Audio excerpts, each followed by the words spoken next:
I didn't know the deadline. Oh, yeah. I guess that's. They have September 9th.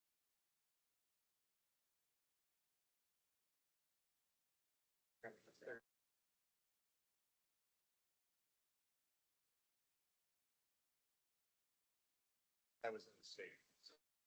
I didn't hear.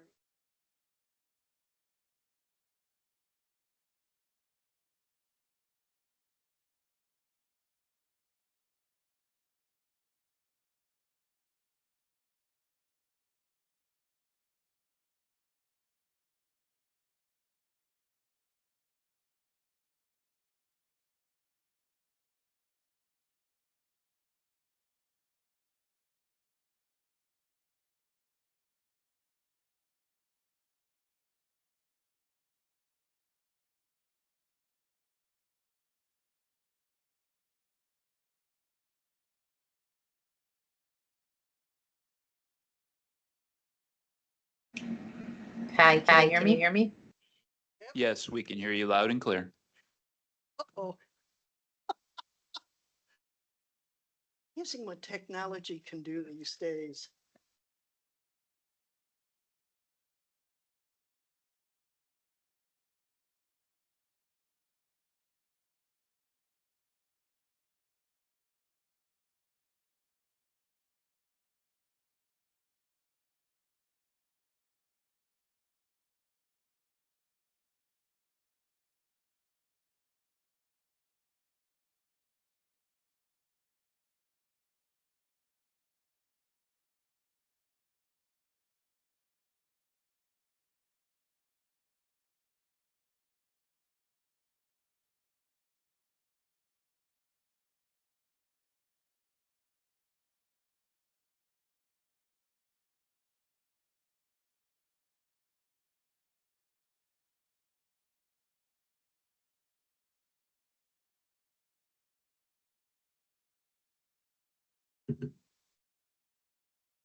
I was multitasking.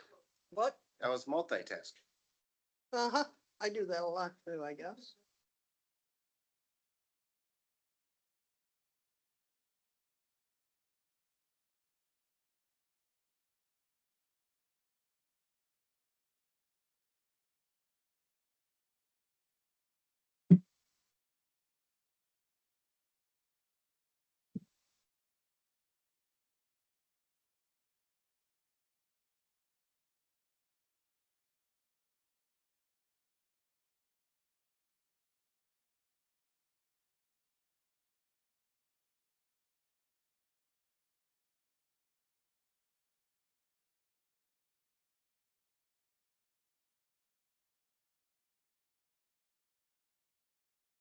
Ready, Kelly?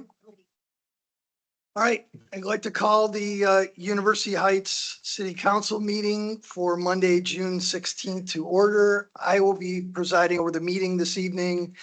The vice mayor is in Israel and unable to return. She was supposed to be back this weekend, but with all the flights grounded, she is unable to return. She is joining the meeting via Teams well after midnight this evening, so, but she will not be able to vote participating remotely.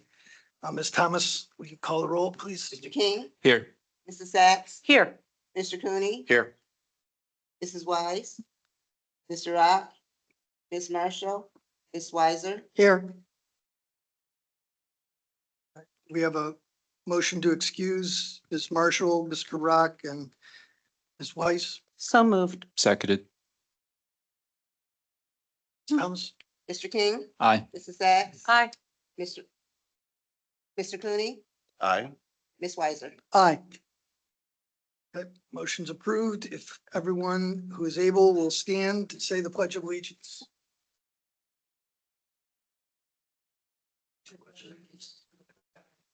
United States of America, and to the republic for which it stands, one nation, under God, indivisible, with liberty and justice for all.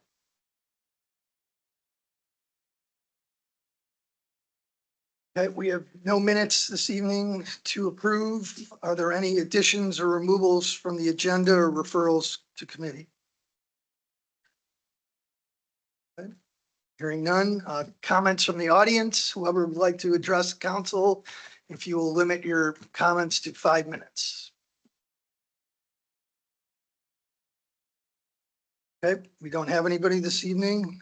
Reports and communications from the mayor and taking action thereon. Thank you. Thank you, Mr. Bryan. I'm going to forego my usual mayor's report this evening to allow time this evening for Chief Perko to present on some matters. The only other thing I would say is that Vice Mayor Michelle Weiss is in our thoughts and prayers at this time, that that she and her family be safe and that she return home safely soon. Thank you. Thank you, Mayor. Does anyone have council have any reports or announcements? Ms. Sachs? I do. Thank you so much. I'm just going to take a couple minutes to point out something, just so it's in the public record. Throughout the past year, I've brought up some concerns regarding repeated mention of the chief of staff job description that does not appear on the ordinance salary listing. And I've tried on several occasions in these public meetings to make the mayor aware of the concern, to provide him an opportunity to be in compliance with the law, to request the Deanna Bremer Fisher's job title, job description be changed so the salary commensurate with that can be approved by city council. But I see that Ms. Bremer Fisher's job description title on the University Heights website is only 3 words, chief of staff. So I understand, do I understand correctly? I'm going to ask a couple of questions in the middle of my remarks, just yes or no, that business cards were ordered from Ms. Bremer Fisher, which is 3-word job title, chief of staff. Is that true, Mayor? I'm not going to address the personnel matter on the Okay. record here at a council meeting. There are other means by which we can address a personnel matter, and this isn't. Well, I'll continue. Last Thursday, June 12th, 2025, I received an email from Phil McFerrin, our University Heights HR consultant, with Ms. Bremer Fisher's job description, quote, at the request of the mayor. So he reached out to me. Point of order. The job you please call description Ms. Sachs to title order? for Ms. Bremer Fisher, yes. Okay, I'll get to the, Point of Yeah, order. the point of order is this is a personnel matter better suited for executive session and not in open session at a council meeting. Okay, if somebody wants to make a motion to go into executive session, that would be permitted if somebody on council moved. wants to do that. Motion by Mr. Cooney. Just to clarify, the motion would be to go into executive session to discuss pursuant to Ohio Revised Code, section 121.22G, subsection 1, to consider the employment, promotion, appointment of a public official. Or second to the motion, I'll second. seconded by Mr. King. I have a question. Yes. So is that the option to either have it in executive session or not discuss it as part of the council report? It's either to go into executive session to discuss it or not have the discussion. in Okay, thank executive you. session. Ms. Thomas? Mr. King, Aye. Mrs. Sacks. Hi. Mr. Cooney. Aye. Ms. Weiser. Aye. Okay. Adjourn to executive session. Time for the record is 7:13.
That's the one that was open the same color.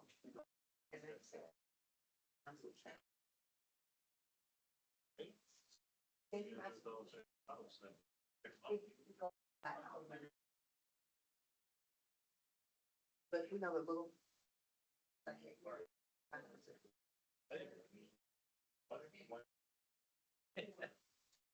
Just as quick as the. Oh, it was one of those.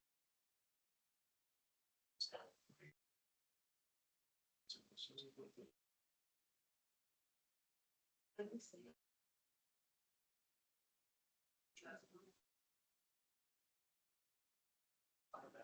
That's one.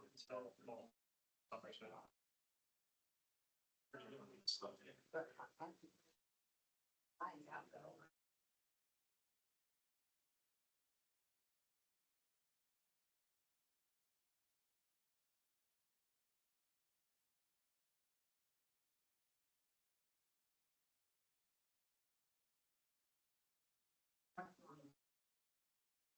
I'm sorry. That,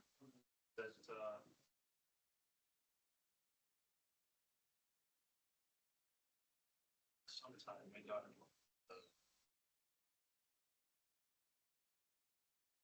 Oh, that's a. Like, even versus. Yeah, she loves it. Try to get out there.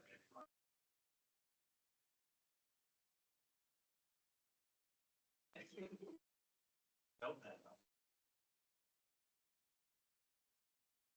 That was why. You drove.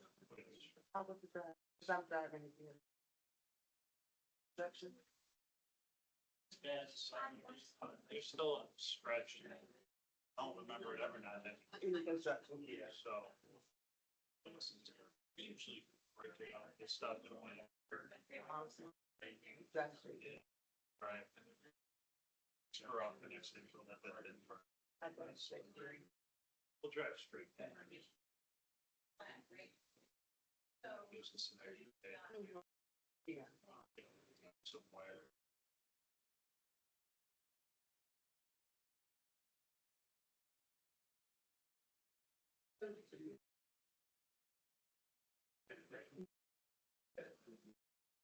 It's just that it's. I will be.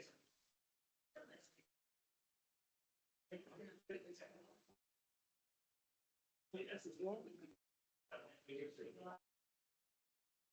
That's not.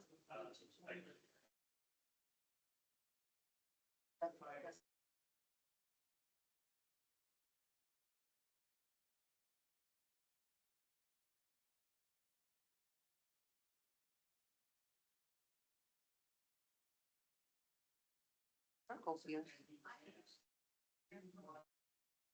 So many office today, so. Oh, he was. Yeah. Oh. Yeah.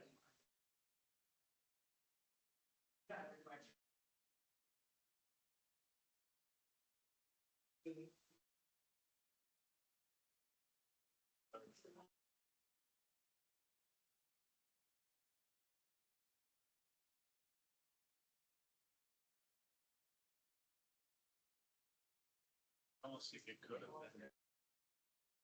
So,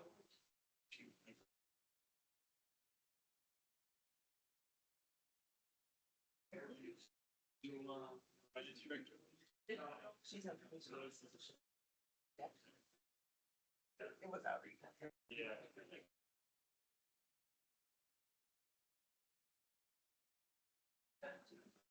Where it is. Yeah, but the other part's gone. Yeah, it's gone.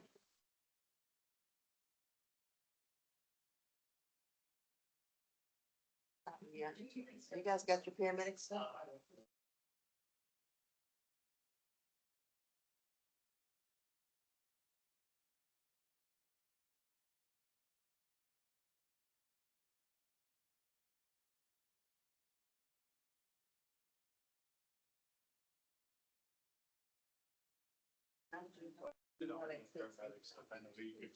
Right. This is one good for people over 60.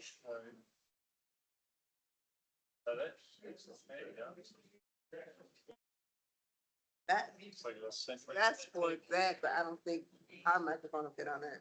I think ours is too thin. You can try this. Got nothing but time. You got that much to say, Chief? Can you email it to me? This microphone's like so much quieter in the house. That Kate's desk.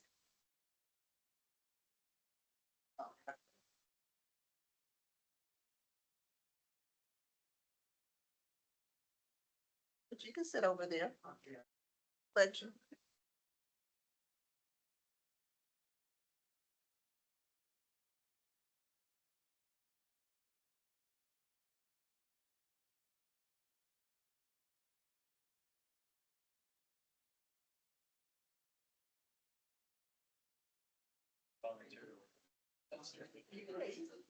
Oh. Should have texted me first.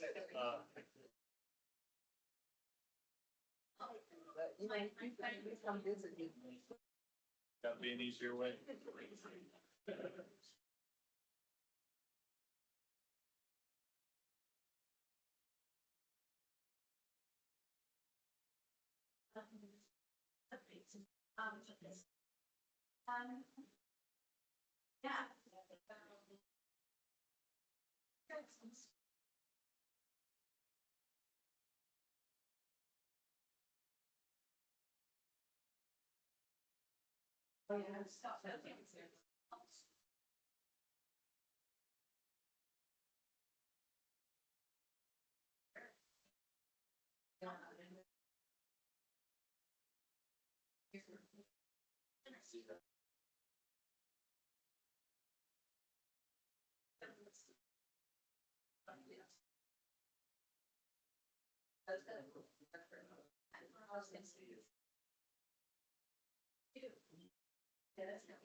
I was trying to join by Teams or Zoom or. The link is working now, but possibly. Okay, from here down, so I'm here. Yeah, no, they're an executive session. It's been unusual for this, so by the way. It's not personnel stuff, I got but to do some. it's happening here. Give me water. And I think you're first. Yeah, you're first on the agenda.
Have one more. Yeah. Therefore.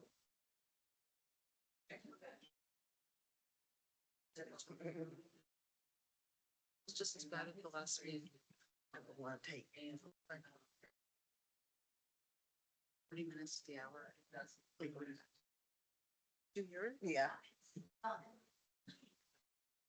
And two still alive.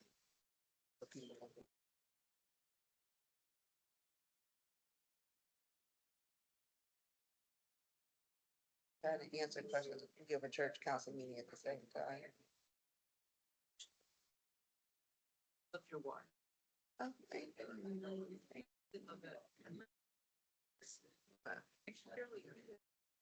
You know, you can see it. Oh, I wanted to see that, but so fair. Monthly payment plans. This is through my cell phone. This link with my cell phone.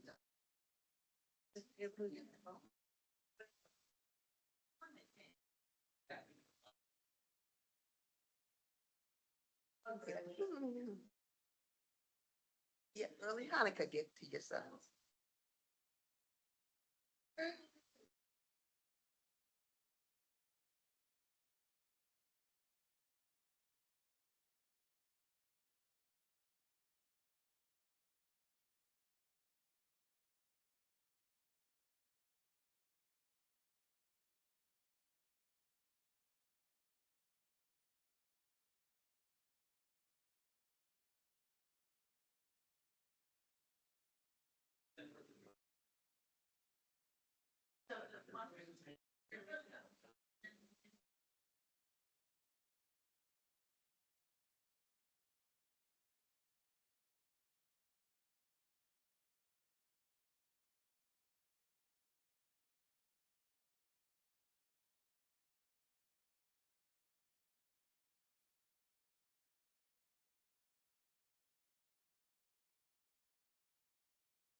Oh, are we back on the record? Yes. Does someone have a motion to come out of executive session? So move. Second. Call the vote, Ms. Thomas? Mr. King, Aye. Mrs. Sacks. Aye. Mr. Cooney. Aye. Ms. Weiser. Aye. We are out of executive session at 7:29. Does somebody on council have a motion? Mr. Bryan, Yes. I'd like to make a motion to modify the non-bargaining salary. We have a title to update. Yeah, I think the appropriate motion would be to make a motion to direct the law director to prepare an amendment to the non-union employee salary ordinance to change the position title of assistant to the mayor for special projects to chief of staff. Is that That would be correct, Mr. Bryan. okay? Is there a second to that motion? Second.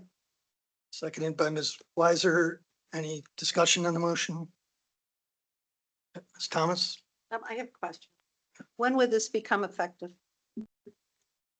It's just being It prepared. would be an ordinance, so if it's passed on an emergency basis, it would be passed when signed by the mayor.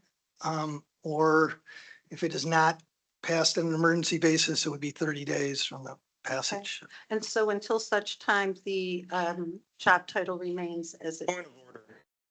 Again, discussing a personnel matter on the record at a public meeting. If we need to go back into executive session to answer questions, then we need to do that. This is just completely out of pocket. Wholly You're just- inappropriate. May I finish?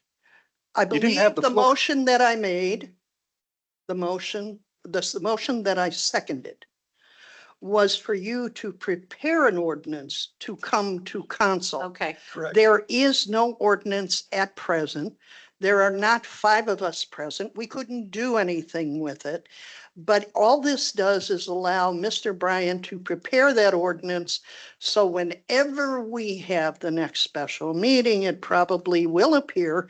And then it would take 5 votes to be able to be passed at that meeting on emergency after discussion, or it sits on first reading until our next meeting. I believe that is correct, am I not? She said is absolutely correct. Thank you. that's what I needed to know. Okay, Okay, call the vote, Ms. Thomas. Mr. King, Aye. Mrs. Sacks, aye. Mr. Cooney. Aye. Ms. Weiser. Aye. Okay, motion passes. I will get that prepared. Anyone else on council have any reports or statements? Next, we have the reports from the chiefs and directors. The finance director is not present tonight because of a pre-planned vacation before she accepted the job. I do not have a report this evening. Chief Rogers, you here? Chief Rogers is on vacation. Chief Burko.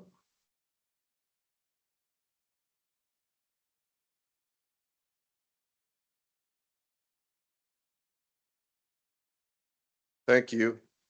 Good evening, council. On January 21st, 2025, I was informed by Hatala Cleveland that they were going live with their operations in our city, as well as the Greater Heights region, and that they would start operating immediately with no advance notice. Since then, I have reported out publicly regarding operational challenges involving Hatala Cleveland and the importance of the community dialing 911 for emergencies. These reports have been provided in various meetings, including the Board of Zoning Appeals in January, Safety Committee in April, press release issued in April, as well as my statement sent to the Law Director and Mayor in May. At the May 16th council meeting, during his mayor's report, the mayor reported out in part on my list of concerns, operational failures, and recommendations for immediate action. I placed a request to hold a safety committee meeting today prior to this meeting to allow for adequate time to provide city council members and the public with comprehensive details on this matter. Unfortunately, there was already a standing committee scheduled for this evening. Therefore, tonight, I will share with you my executive summary on volunteer EMS and public safety in University Heights.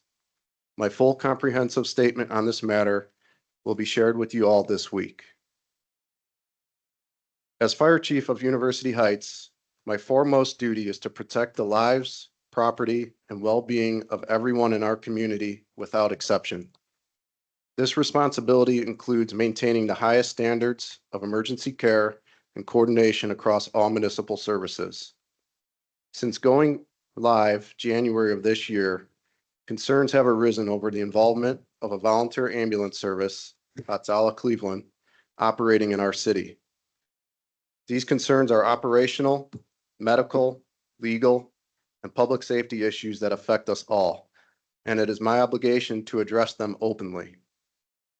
Our goal is simple. Public safety must remain above politics, and any volunteer efforts must be appropriately integrated into our emergency response system for the benefit of everyone. Professional standards and certified paramedics. The University Heights Fire Department is a full-time, all hazards emergency agency staffed by firefighter paramedics. These professionals undergo extensive training and education far beyond that of basic volunteer EMTs. To become a paramedic requires over 1,000 hours of rigorous training and clinical experience, often 1 to 2 years of study, whereas a basic EMT certification involves roughly 150 hours. In practice, this means paramedics can provide advanced life support.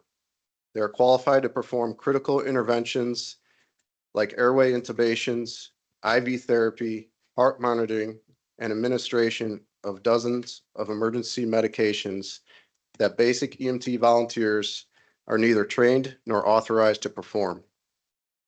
Our firefighter paramedics operate under the license and regional protocols of a medical director and adhere to strict clinical standards. When you call 911 in University Heights, you are guaranteed a response by these highly trained professionals, ready to deliver hospital level care in minutes. This professional standard is non-negotiable because lives depend on it. The importance of calling 911. In an emergency, dialing 911 is irreplaceable, and we cannot emphasize this enough. The 911 system is a trusted, technologically advanced network that links callers directly to trained dispatchers. With one quick call, all necessary emergency services, EMS, fire, and police, are alerted and dispatched in seconds. Modern 911 centers automatically receive location information and can provide callers with life-saving instructions on the spot. This integrated protocol ensures definitive help is on the way immediately and that responders are communicating on a unified radio channel en route. By contrast, calling a separate 10-digit volunteer hotline bypasses this seamless process. A call to Hatzala's private number, for example, must be answered by their system and then relayed to 911 as a second step, causing inevitable delays and risk of miscommunication. Critical details can be lost in translation when information passes through intermediaries. Simply put, calling 911 first eliminates those extra steps and triggers the fastest, most coordinated response possible. Our message to the public is clear. For any emergency, fire, medical, police, always call 911 first. Volunteer services, if used, should only ever be a supplement to 911, not a substitute. Key concerns and uncoordinated volunteer response. While we appreciate the dedication of community volunteers, serious concerns have emerged about the uncoordinated EMS response operating outside the 911 system.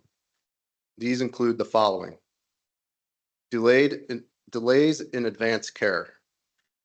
Time lost is lives lost. In one recent tragedy on April 28th of this year, a person called Hatzala's number instead of 911 for an elderly man in distress. Volunteer responders arrived, and almost 2 hours later, and only then, was 911 finally contacted. Too late. After volunteers made a decision to contact their call takers, to then contact CVD Regional Dispatch, our paramedics were dispatched long after they should have been. We cannot say for certain that a faster 911 call would have changed the outcome, but the delay in activating 911 meant advanced life support was initiated far later than it could have been. This is a cautionary tale underscoring the life and death importance of calling 911 immediately when an emergency strikes. We never want to see such a delay happen again. It is truly unfortunate that the patient involved in this incident ultimately died. Communication breakdowns.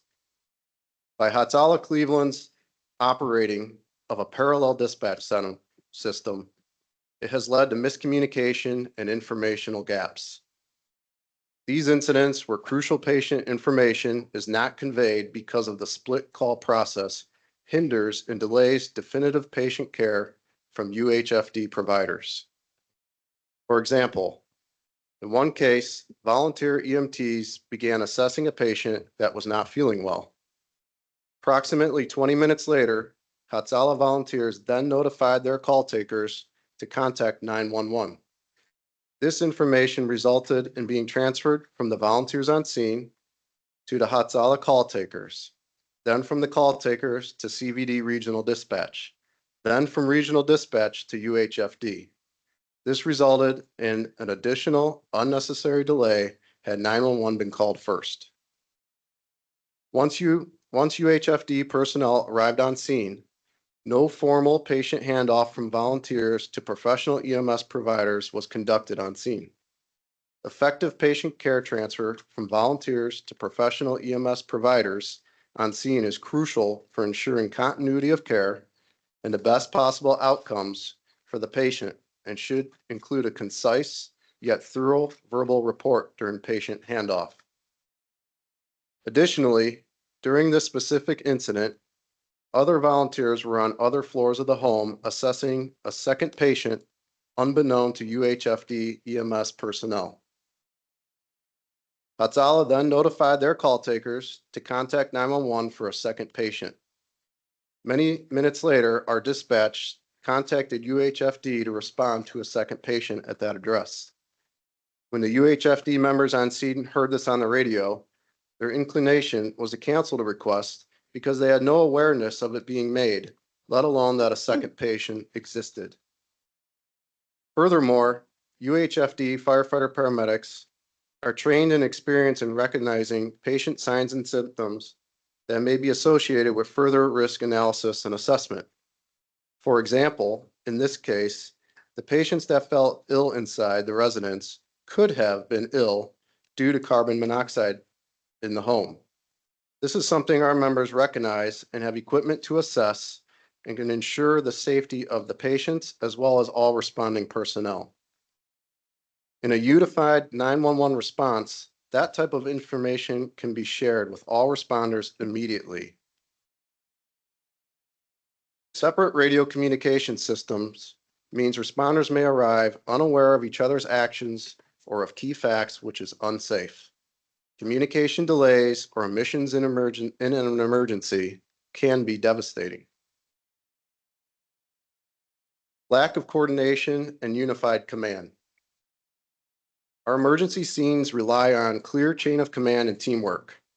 When volunteer units self-dispatch without integration, our crews have arrived with surprise responders on scene, not knowing who they are or what they've done. This has been exceptionally difficult during motor vehicle accidents and nighttime responses. This lack of coordination is an unacceptable operational risk to everyone.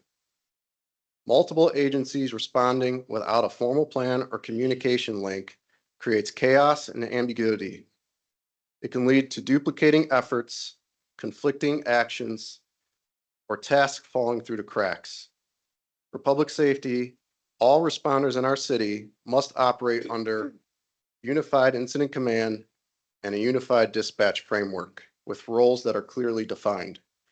That standard is how we ensure the high level of care our residents expect and deserve. Unclear medical oversight and protocols. Unlike our fire EMS department, which follows established medical protocols under a physician medical director, the volunteers services medical oversight has been opaque and inconsistent. In fact, after the region's safety directors raised concerns, Hatzala's former medical director resigned, leaving us uncertain who, if anyone locally, supervises their clinical practices now. We have no direct knowledge of what treatment protocols they follow or how they ensure quality of care. This raises troubling questions. Whose protocols apply when a volunteer EMT is first on scene and our paramedics arrive second? Who has ultimate authority for patient care?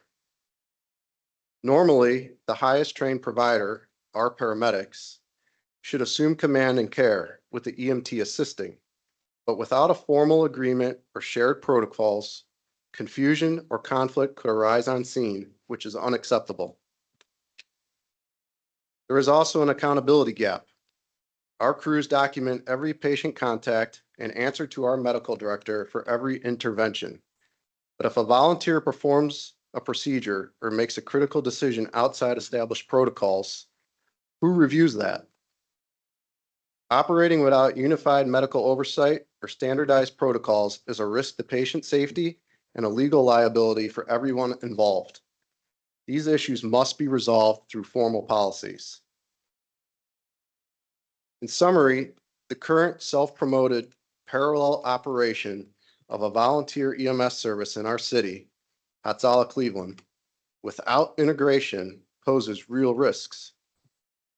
We have observed delays in care, duplication of effort, miscommunications, and ambiguity in command. These gaps are not just theoretical. They have happened, and they can have serious consequences.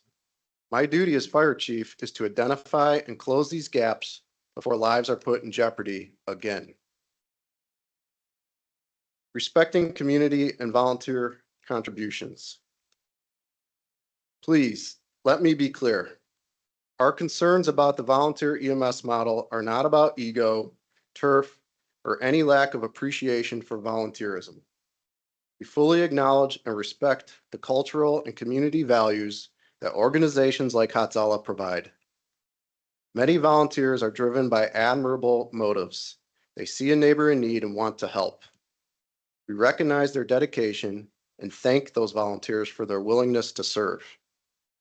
Quick, basic first aid from a Good Samaritan can absolutely save lives in the critical minutes before professionals arrive. And we welcome volunteer support that genuinely complements our work. We also understand that Hatzala exists in part to serve the unique needs of the local Jewish community, providing language, religious, or other comfort level accommodations. Cultural sensitivity and trust are important. And we strive to serve every community in University Heights with understanding and respect. That said, good intentions alone cannot substitute for proper training, coordination, and accountability. Our firefighter paramedics are trained to work as a disciplined team under unified command, with each member knowing their role. Any responder, volunteer or otherwise, must operate within this structure and meet the same standards for the role they perform. When volunteers act independently or outside established protocols, it can inadvertently put patients, volunteers, and our own crews at risk. We firmly believe we can embrace community volunteers in a positive way, but that integration must be done properly with joint training, shared protocols, clear communication channels, and mutual respect. There is no place for pride or politics when lives are on the line. Our only concern is the safety and the well-being of the public. Commitment to equal service and high standards. The University Heights Fire Department remains unwavering in its commitment to serving all residents equally at the highest standard of care. Our mission and ethics demand that we respond to every call for help with courage, compassion, and integrity, without hesitation or prejudice. Any suggestion that our stance on this issue is based on anything other than public safety is simply false. We hold ourselves accountable to the community and to the oaths we swore to protect life above all. This is why we are raising these issues, to ensure that every person in our city, regardless of which neighborhood or community they belong to, receives the best possible emergency care. We will not compromise on safety or professionalism for anyone. Every resident from every background deserves prompt, expert medical response when they dial 911. We are one community, and your fire EMS department is here for all of you, 24/7 with no exceptions. Conclusion, a call to action for unity and safety. In conclusion, I want to move forward together on this issue in a firm but collaborative spirit. The solution to these concerns is mutual understanding and a formal agreement that integrates volunteer responders into our system without compromising safety. We have already reached out in good faith, along with our neighboring cities, to establish protocols and dispatch agreements with Hatsala. Those efforts will continue. I also call on our community leaders and elected officials to support this process, facilitating dialogue and ensuring that appropriate guidelines or legislation are in place to uphold one standard of emergency care. I'm calling for the support of the City Council to pass legislation that regulates and contemplates licensing all 911, all non-911 EMS services within our city. Time is of the essence. Most importantly, I urge every resident of University Heights, do your part to keep our community safe by using 911 as the first resort in any emergency. Spread this message to your family and neighbors, as it can truly save a life. Volunteer responders can be valuable allies, but only if they work in coordination with our 911 system and professional crews under shared protocols. In emergency response, seconds can be the difference of life and death, and safety is non-negotiable. We owe it to each other to get this right. Public safety is a sacred trust. By working together, career professionals and volunteers, city officials and community members, we can honor that trust and keep University Heights as safe as it can be. Please let us move forward with unity of purpose, clear communication, and mutual respect, always putting lives above all else, especially politics. I am confident by addressing these concerns head on and embracing true collaboration, we will emerge with a stronger, safer community for all. Thank you. Ms. Weiser? A lot of what you said is very, very good, Chief, but I have a few questions because I think there needs to be some clarity. There was an email that went out from Councilwoman Marshall about the Safety Committee meeting, which is the Standing Safety Committee meeting at the beginning of the month. According to Councilwoman Marshall, because I asked her, when your email came through saying, I want to have a meeting on Monday, the 16th, ignoring the fact that Building and Housing meets as a standing meeting on that night. If you had said you had any issues that you wished to discuss in the Safety Committee, she said she got no response. Hatsala has been an issue for a number of months. A lot of what you said here has been published and actually said by the mayor at previous meetings. So I'm asking you, why did you not send that for that normally scheduled safety meeting? That's the first question. So that meeting, we typically have to report to her agenda items by the end of the day on a Wednesday. And if I'm not mistaken, on that Tuesday, it was reported by Ms. Thomas that there was going to be no safety committee meeting. But Councilwoman Marshall did email you asking if, she told me she contacted both of the chiefs asking if there were any agenda items. and there was no response. Is that correct? I did not provide a response Okay, because the meeting was stated that it was not taking place. so you chose not to respond to Councilwoman Marshall? That is correct. Because if you had, you probably would have had a meeting. I was also on vacation that week when she sent that email out. Does she normally send them out before those safety meetings? Around the time that she did this, So that is something that you normally would anticipate. yes. Okay. You made a comment, and I believe it needs clarification because the way you said it leaves doubt. You brought up a gentleman where there was a delay, and then at the end, you sort of indicated because he died. Now, are you actually connecting the delay to this man's death or not? I think you need to be very clear when you make a statement like that people not take the wrong meaning. And quite obviously, I don't know that man's medical history.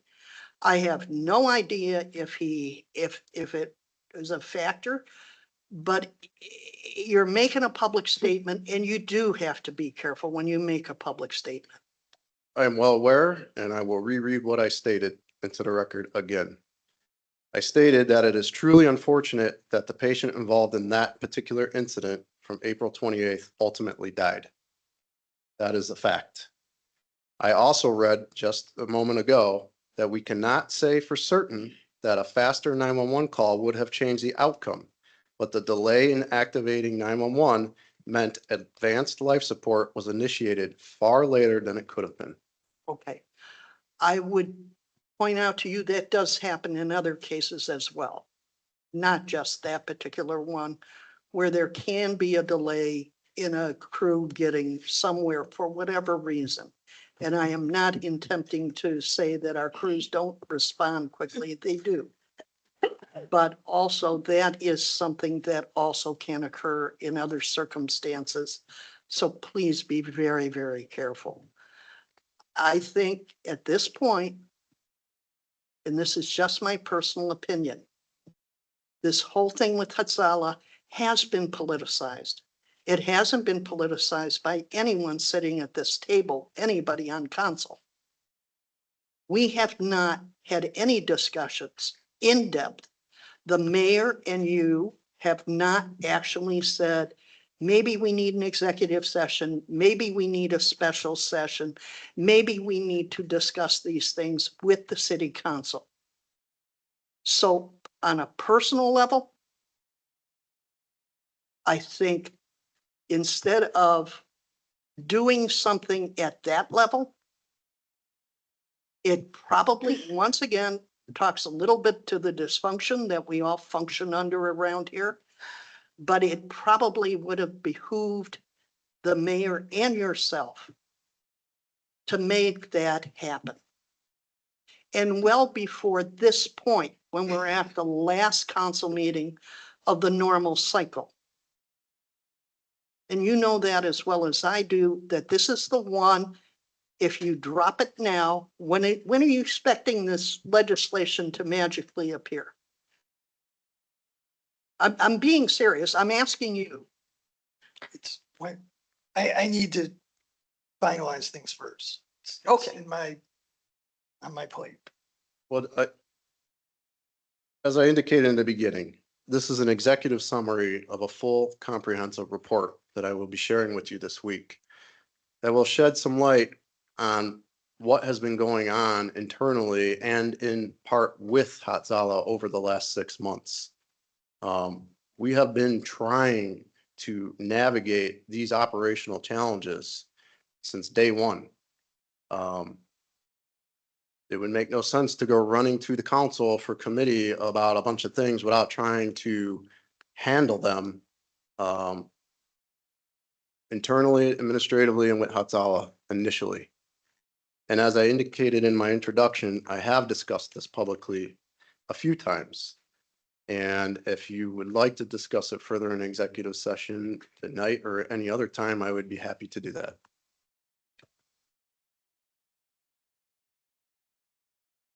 Sex. Thank you. Thank you, Chief Perko. I want to make it really clear. I so appreciate our University Heights fire departments, police departments, their professionalism and excellent response time. I also, as I've said before in public meetings and anytime, I wholeheartedly agree to always call 911 first. Okay? And when others are called, whether it's a neighbor, a friend, someone who finds them, if they do not call 911 immediately because the person doesn't want them to, it doesn't reflect negatively on University Heights safety forces. Okay. Now, I do recall that perhaps it was in a safety committee meeting, I'm on the safety committee, that you had brought to our attention to promote and consider sponsoring Lifeline, a personal emergency response. Is that true? Do you remember that? Yes, I brought it to a safety committee meeting to see if the committee members would be interested in starting a program like that. Okay. How is it different for a person to press their pendant that triggers the call to Lifeline to their dispatch? I believe I've worked with Lifeline for decades, so I'm familiar, that it depends on the subscriber, that's what the person is called. It depends on their wishes and how they list their emergency contacts and in what order, which may or may not be 911. Could be their adult child or whatever who lives next door across the country, could be their neighbor. So that's true, correct? My So the- understanding is that those devices can be programmed to contact the 911 dispatch center immediately. Correct. It can be, but it's not guaranteed because it's up to the person's choice. So there are people who choose to call someone that they know, that they're familiar with, that knows their history and their whatever, their personality and such first. And that could cause a delay. It could. Correct? You agree? Sure. Okay, so really Hatsala and Lifeline, it's not much different in that regard, The other is we have John Carroll University. And I understand that they have their own emergency response internally that they promote, not necessarily first to 911 or to University Heights Fire Department. Is that true? They do have volunteer EMT providers. Yeah, I've seen that written. I've seen a screenshot of it in their whatever handbook. So that too could cause a delay and it's not calling 911 first. So these are two types of procedures and entities within our city limits, to which there are hundreds, more than dozens of people who are not necessarily calling 911 first or at all. Possible. So, and then you have people who do call, someone calls 911 for them. And is it your experience that sometimes they refuse to go? After we arrive on scene and Mhm. assess them? Mhm. Yes.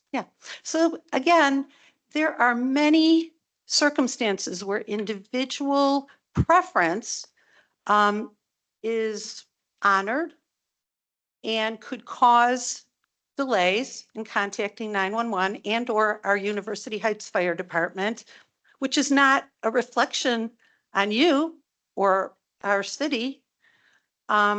It's just the human variable. And I wonder if that played into that example that you provided where that person sadly passed. I don't know. I don't know anything more about it.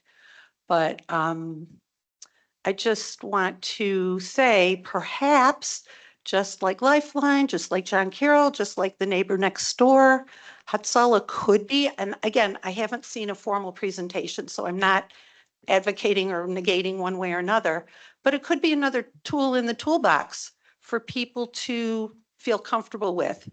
Whether or not they call 911, that would be ideal. Ideal. I don't know their procedures or protocols, but thank you for responding like this. I appreciate it. Chief Perko? May I respond to those Sure. comments? On the comment regarding the patient from the April 28th, the approximate 2-hour delay in getting advanced life support services were the direct result of 911 not being called. I do not want to speak about private information, medical information for people in our community. But I can tell you, from the patient care report and the modalities that the patient had, he needed advanced life support and care from ALS crews, and that was delayed. You mentioned that the delay doesn't reflect negatively on our safety forces. I personally disagree with that, as I've received inquiry and read comments online about people discussing our extended response times like 10, 15, 20 minutes. And it is because of this inherent delay. Our response times average approximately 4 minutes. That's over the last decade. When we are delayed in being notified from a volunteer service that has been on scene for 5, 10, 15, 20 minutes prior to contacting their dispatch, to contact our dispatch, to contact us, and we arrive at that subset time later, there is a perception from the community and the patient, maybe not all of them, but certainly some of them, that that is our response time, a 20-minute response, a 10-minute response. It is undermining the integrity of our response system. The second thing about no transports. When we respond to someone that dials 911, no matter what the incident is, we will investigate it and we will assess it if it is a medical incident. Our providers are trained and have longstanding experience in assessing patients just based on provider impression alone, aside from what they may gain from taking vitals and a deeper assessment. Sometimes, perhaps in the incident in April 28th as well, the patient themselves are unaware of a medical condition they may be having. It is our jobs to assess that and provide a definitive care and offer the transportation to the most appropriate facility.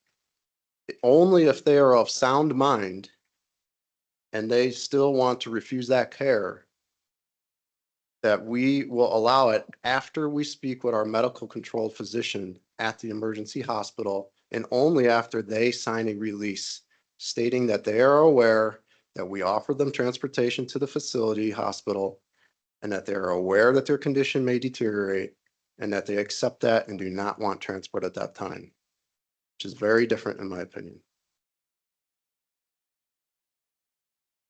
Two other points I'd like to address from Councilperson Weiser. You mentioned that this discussion about Hatzala was not being politicized by anyone at the table at council.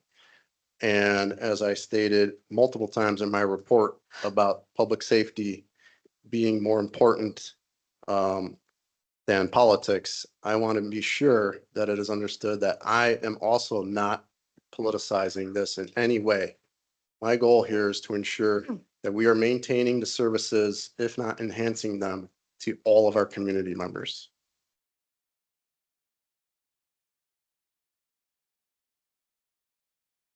No, thank you. Mr. Cooney? Thank you. Chief, 3 out of the 4 safety committee members are here. If there were to be another meeting request at some time in June or July, I'd like to see if we could potentially find a date to get together. And if Mr. Bryan has obviously something available, it could be a very, very productive meeting. But obviously, it's an important topic, and it'd be great to have this discussed with that committee. Thank you. Anything else, Chief Perko? No, thank you.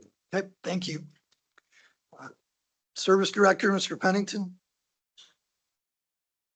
Thank you. Chief Building Official, Mr. Bartley is not present this evening. Correct. Yes, and there's no report.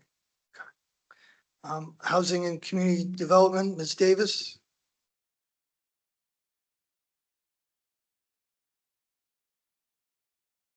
During last council meeting, I had reported that we were preparing case filings, and I was asked to report the addresses that were actually filed. And those addresses are 4478 Main Tree, 2448 South Green, 3562 Tullamore, and 2461 Channing.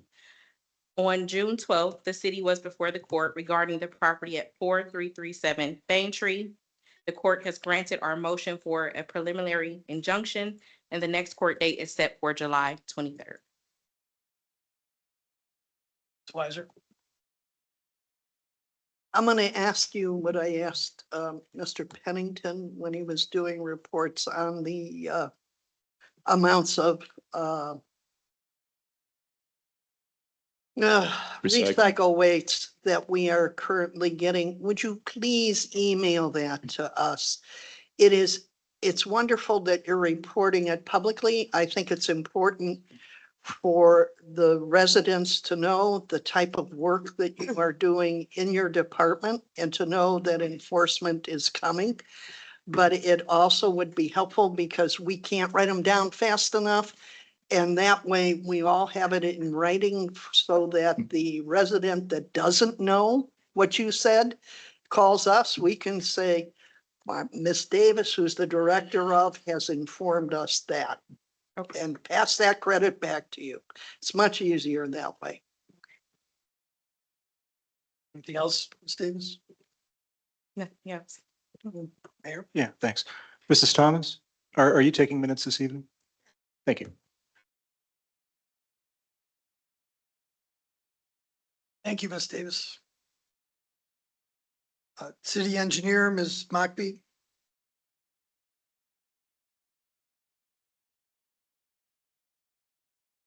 So just real quick, the Silsbee Water Main project, I believe, is completed. The road is paved and opened.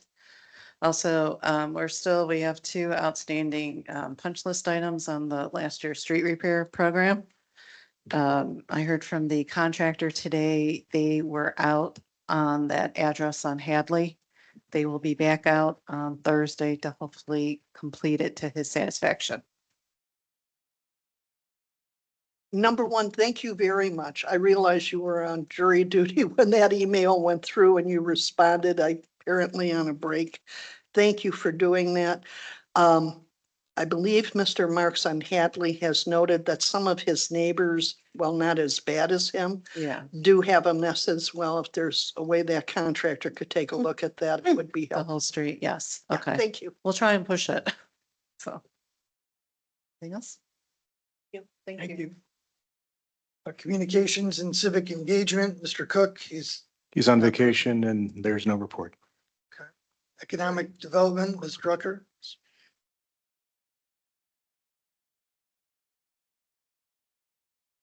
Just want to announce that Cocky's Bagels will be opening the 4th location here in University Heights. They'll be locating at 12898 Cedar Road, which is the former Xena Greek food spot. They expect to open in August. That's all I have.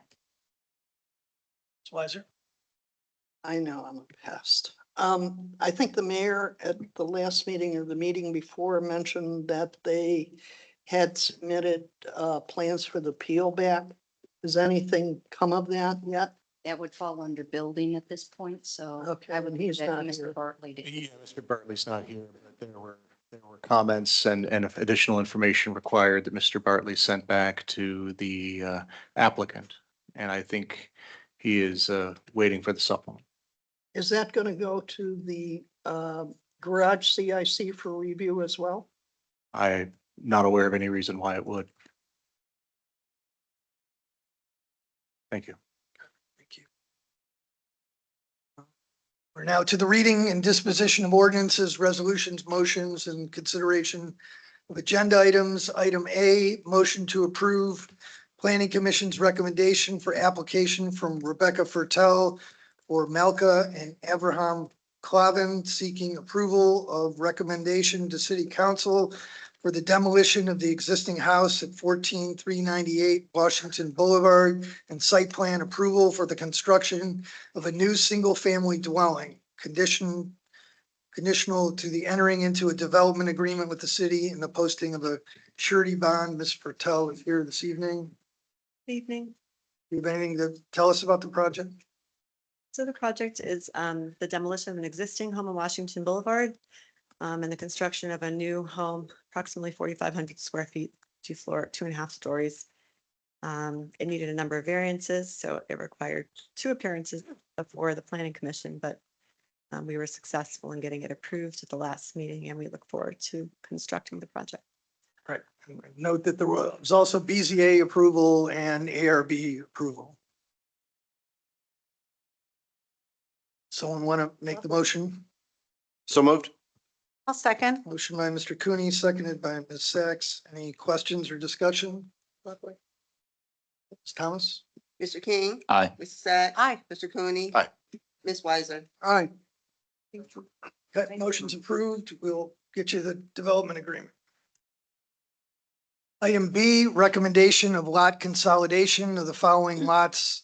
Addresses 2574 Milford, permanent parcel 721-05024, 2582 Milford, permanent parcel number 721-05023, 2990 Milford, 721-06018, 2596 Milford, 721-06019, 2602 Milford, 721-06020, 2614 Milford, 721-06021, 2595 Warrensville Center Road, 721-06016, 2599 Warrensville Center Road, 721-06015, 2603 Warrensville Center Road, 721-06014, 2609 Warrensville Center Road, 721-06013, and 2619 Warrensville Center Road, 721-06011, creating 2 lots for John Carroll University's Gateway North project, in addition to any required variances or special permits, which have already been granted. Mr. Sweattle is here from John Carroll. And again, this is just a consolidation approval for consolidating these parcels into 2 separate lots for the project. Anything you have to address, Mr. Sweattle? No, I think the ordinance summarizes what we're here for tonight. I'm happy to answer any questions about the consolidation. Somebody have a motion? No, I have a question. Do we want to make the motion No. first? Okay, go ahead. I noticed in the schematics that there is a lot which shows a Glosner. I believe that was a holdout. But when I went into the records, I discovered that that lot is owned by John Carroll. Why is that not included? So the lot in question was just acquired and transferred on May 31st. We are 16-day property owners of that parcel. We had already come before Planning Commission, BZA, Architectural Review Board, and City Council with the plan that you guys have seen without the parcel that's in question right now. It was not in the plan, and it wasn't in the plan until late first quarter of 2025, where we were starting to have negotiations on what that would look like. And we weren't even 100% certain that we were going to actually close until we did. So we're still not 100% fulfilled with our legal requirements as outlined in the purchase agreement for that parcel. So we didn't think it was prudent to begin planning what the future state of that parcel is going to be until we are 100% certain that we are clear for that piece of property. What I do think it gives us is optionality to have future dialogue with the city and the residents about what that can look like. We don't have any plans on adding additional parking or anything like that. We do plan on studying it and coming back before Planning Commission to talk about what the plan is. And we hope to do that, in a reasonable timeframe. The reason I'm troubled by it is still zoned residential. Am I correct? That parcel is still zoned residential. That's So a correct. house could end up on there. The house is going to end up there while the construction is taking place. I thought that house has not been taken down yet. No, Okay. we just acquired the property on May 31st. Okay. Part of the problem is in the site plan, the dumpsters go right across from that parcel for the property.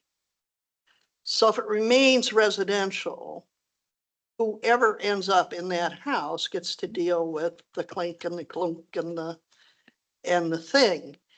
And my concern is because it is zoned residential and is not included as a part of Gateway, that we're going to end up with a house still there with the additional problems of you building around it.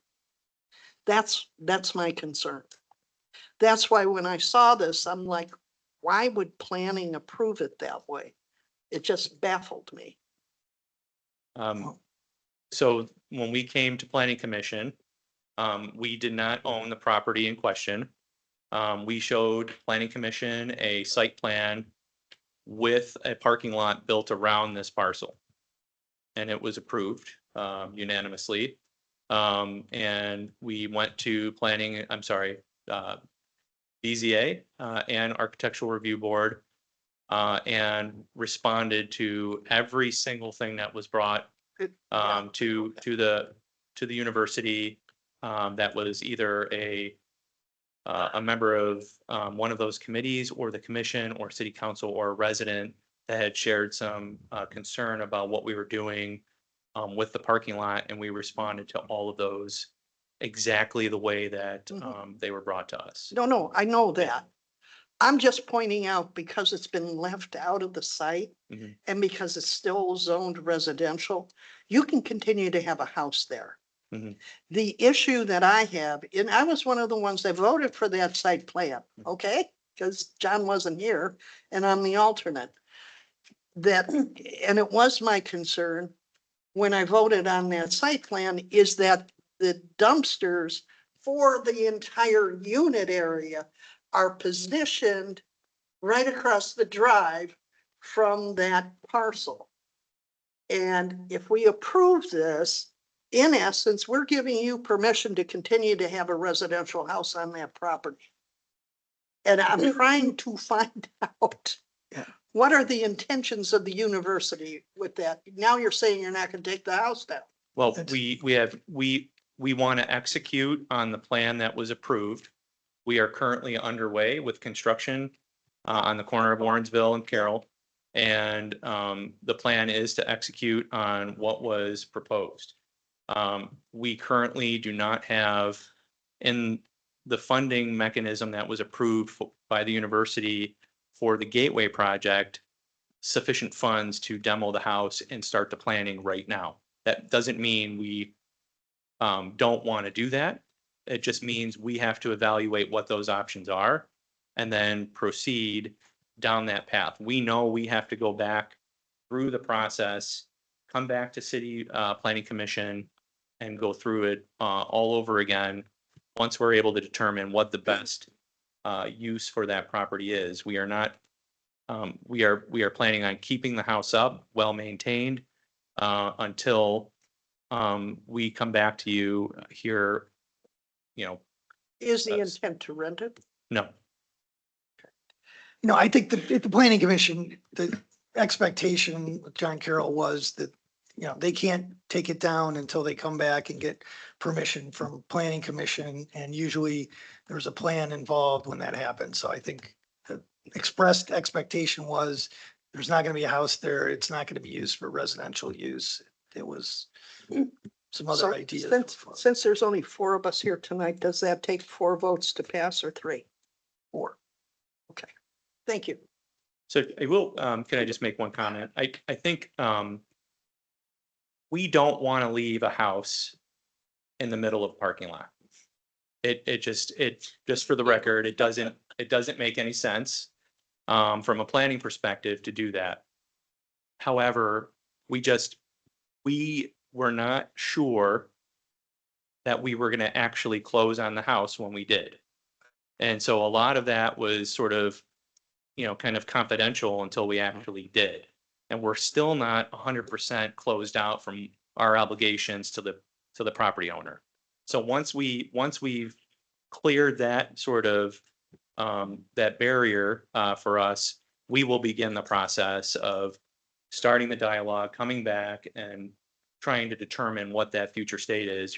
We're not going away. I mean, we're building already. We want a project that everyone's proud of, not something that, that says, what were they thinking? Yeah. Yeah, I know. I'm not negative. I'm thoroughly glad to see you had done as much demo as you did. Mr. King?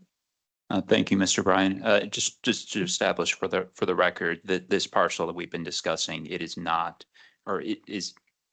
included in this consolidation this evening. That's correct. Okay, thank you. So we're just voting on what has already been established through Planning Commission. I'm glad that you were able to purchase the house. I think it gives you a lot more flexibility in what can be done on Warrensville Center Road and, potential future phases for the project. I look forward to seeing what you bring to us. Thank you. Mayor? Yes, thank you. As the one person here who was at last week's planning commission meeting, besides Mr. Bryan, yeah, I mean, just to shore up what Mr. Sweattle is saying, John Carroll University did just close on this house this month. Mm.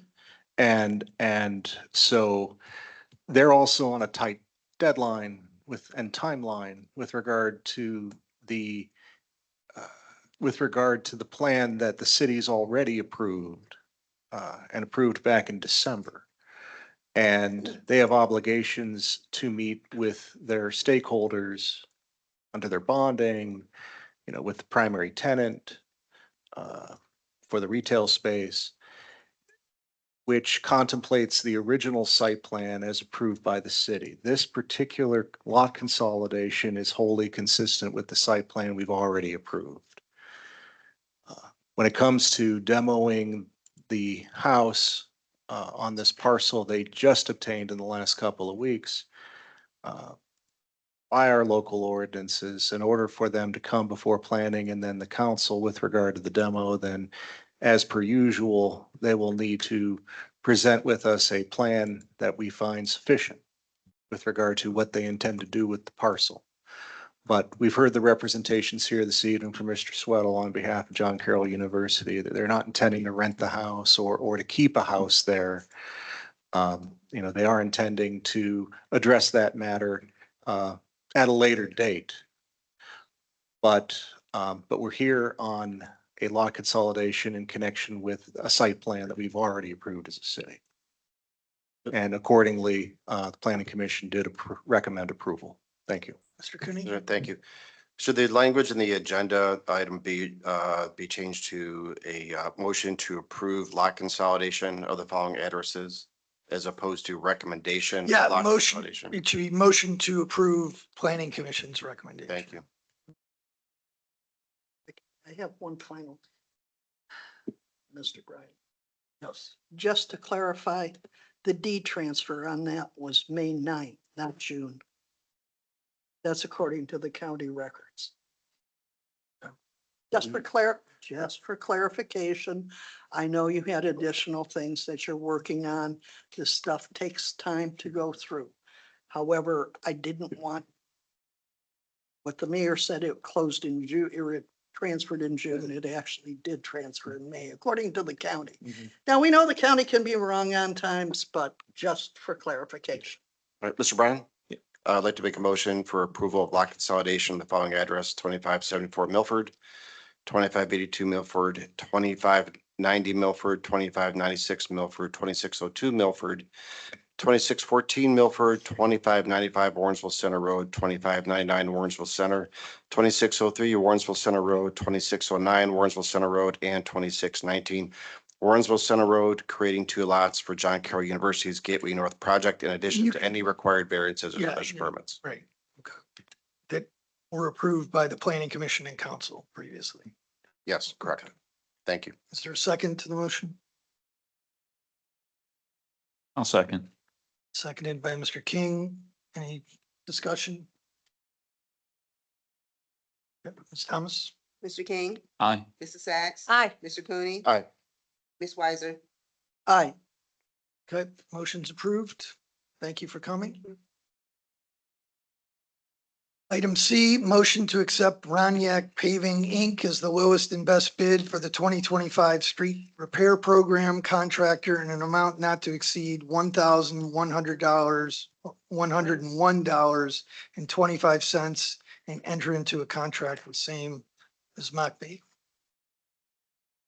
I think that was a million. $100,000. $100,001.25. Thank you. I I love Thank you. binary sounds. You not math is so good. That was a good deal. Thank Okay, you. so we got Correct me. five bids came in, and I prepared the bid recommendation based on all streets. Roniak is the lowest bidder, looking at all five streets. So the mayor would like to see all five streets go to construction. But now I'm here for you guys to give me some feedback. I'm here for your feedback or approval. Mr. Cooney? Thank you. Have you had any work experience with? Roniak? Yes. Yeah, they worked in some of our other cities as like the subcontractor for the asphalt paving, and they've done a good job. They have reached out to me to ask if they were the low bidder because they want to make sure that they don't overextend themselves and bid on too much other work, because this is going to keep them busy for quite a few months if we go forward with all 6 of the streets. Thank you. Do we have any sense of when they might be able to start? I did ask that, but they did not come back with an answer I yet. didn't think they would, but I was Um, hoping. I would hope within like 2 months at the Okay. most, Move to accept the bid from Ronak Paving Inc. in the amount of $1,100,001.25. I'll second the motion. Seconded by Ms. Sacks. Any other discussion? Ms. Thomas? Mr. King, Aye. Mr. Sacks. Aye. Mr. Cooney. Aye. Ms. Weiser. Aye. Okay, motion's approved. Wake up And here. just to be clear, so the finance director will need to prepare an appropriation amendment to appropriate the sufficient funds so they're available to pay them when the time comes. Item D, motion to accept Pat Flowers as the lowest and best bid for the 2025 pavement marking program contractor in an amount not to exceed $71,850.75, entering into a contract with the same. Ms. Mockney? yes. So we received 3 bids on the pavement marking. Pat Flowers was our low bidder again this year. They completed the program for the last 2 years and no complaints about them. They're easy to work with. they keep everybody in the loop as to where they're going to be working on what nights. They do all the pavement markings usually at nights. And they came in a little bit lower than the engineer's estimate, so saving you guys money on this one.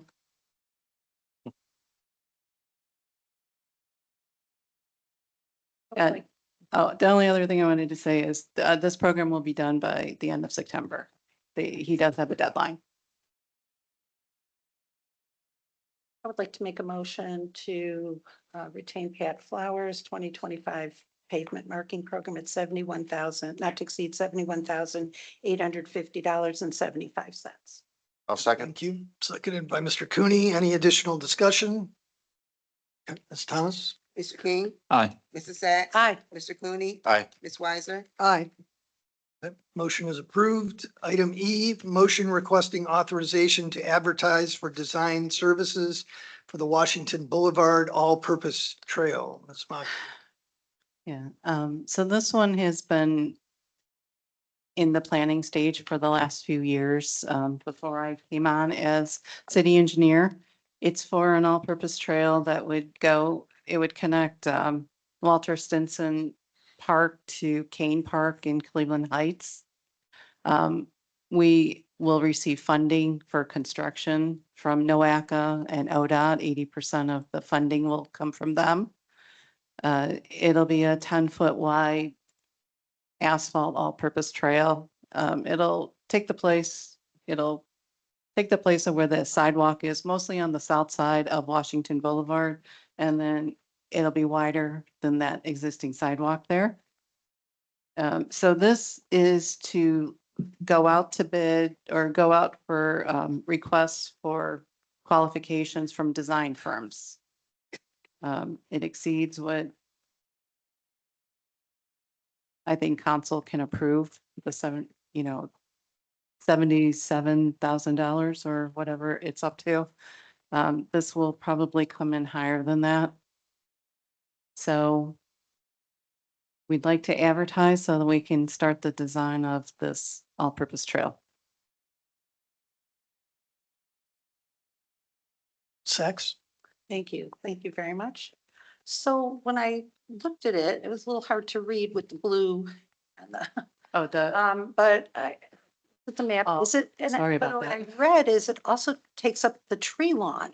Is that correct? well, no, it would start Tree at the lawn. sidewalk. The sidewalk's about 5 feet wide now existing, so then it would extend another 5 feet.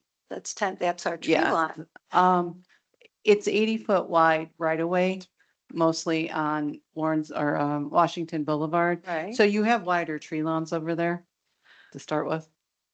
So we're very involved with our trees ordinance. This really wasn't brought up in coordination with that, even though we've been talking it for quite a long time.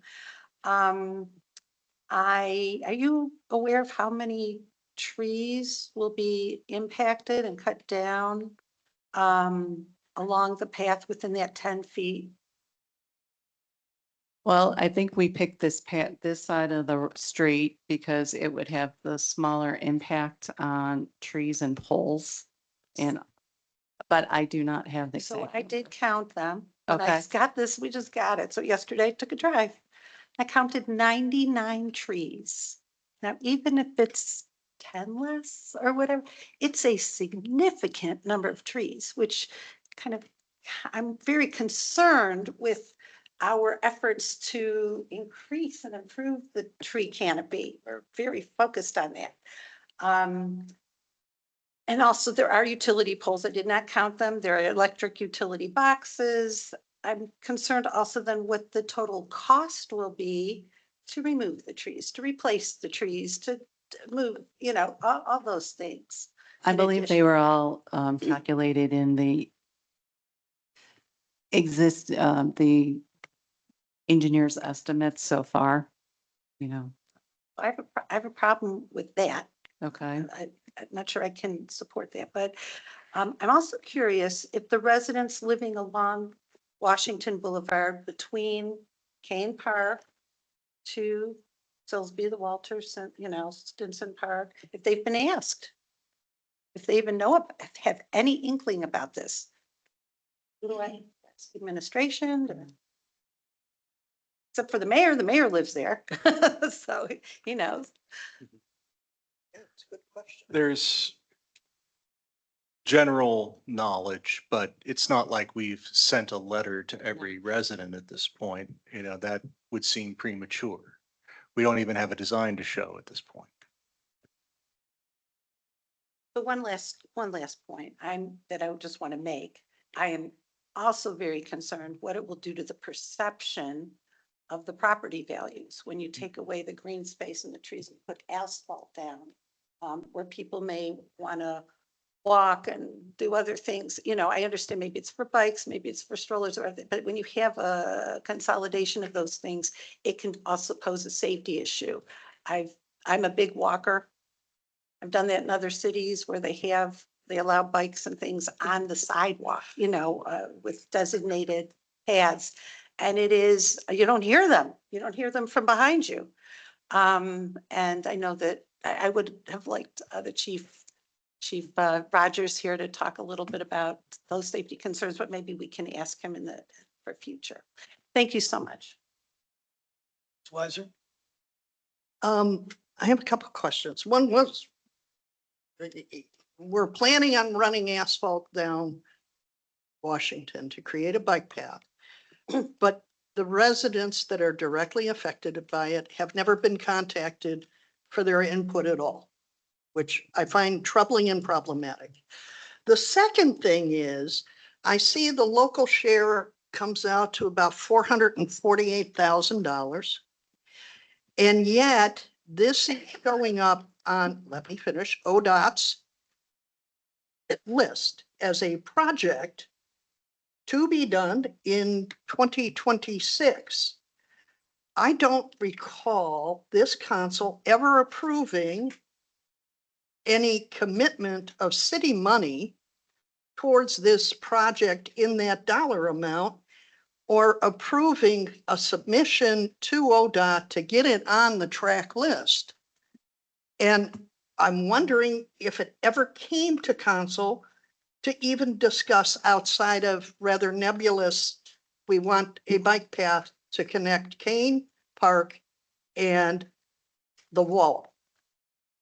So if this got somehow submitted, because I went back and looked at, there was a project one that did come through and had been approved. I believe, Mr. King, you were on that committee. And that came through council, was approved, and that section of it was done. There was some reference in the documents to this potential bike path, but nothing ever came through to council as project two, which apparently this is. So one, how did it get to number one, NOACA apparently has approved 80% of the funding. So apparently something got submitted to NOACA without council approval. And then number two, all the way to ODOT to end up on the track list for actual funding without council approval and committing the city to $448,000 that this council has not approved either. So I'm just curious where that came from. I know you said this got started before you came on as engineer. So probably you don't know the answer to that question. I would assume the mayor might have a clue. I don't know. Mr. King, do you know? I can't speak to the funding aspect, but this project was part of the Heights Regional Active Transportation Plan that this council adopted. Part one. We didn't have anything formal on this.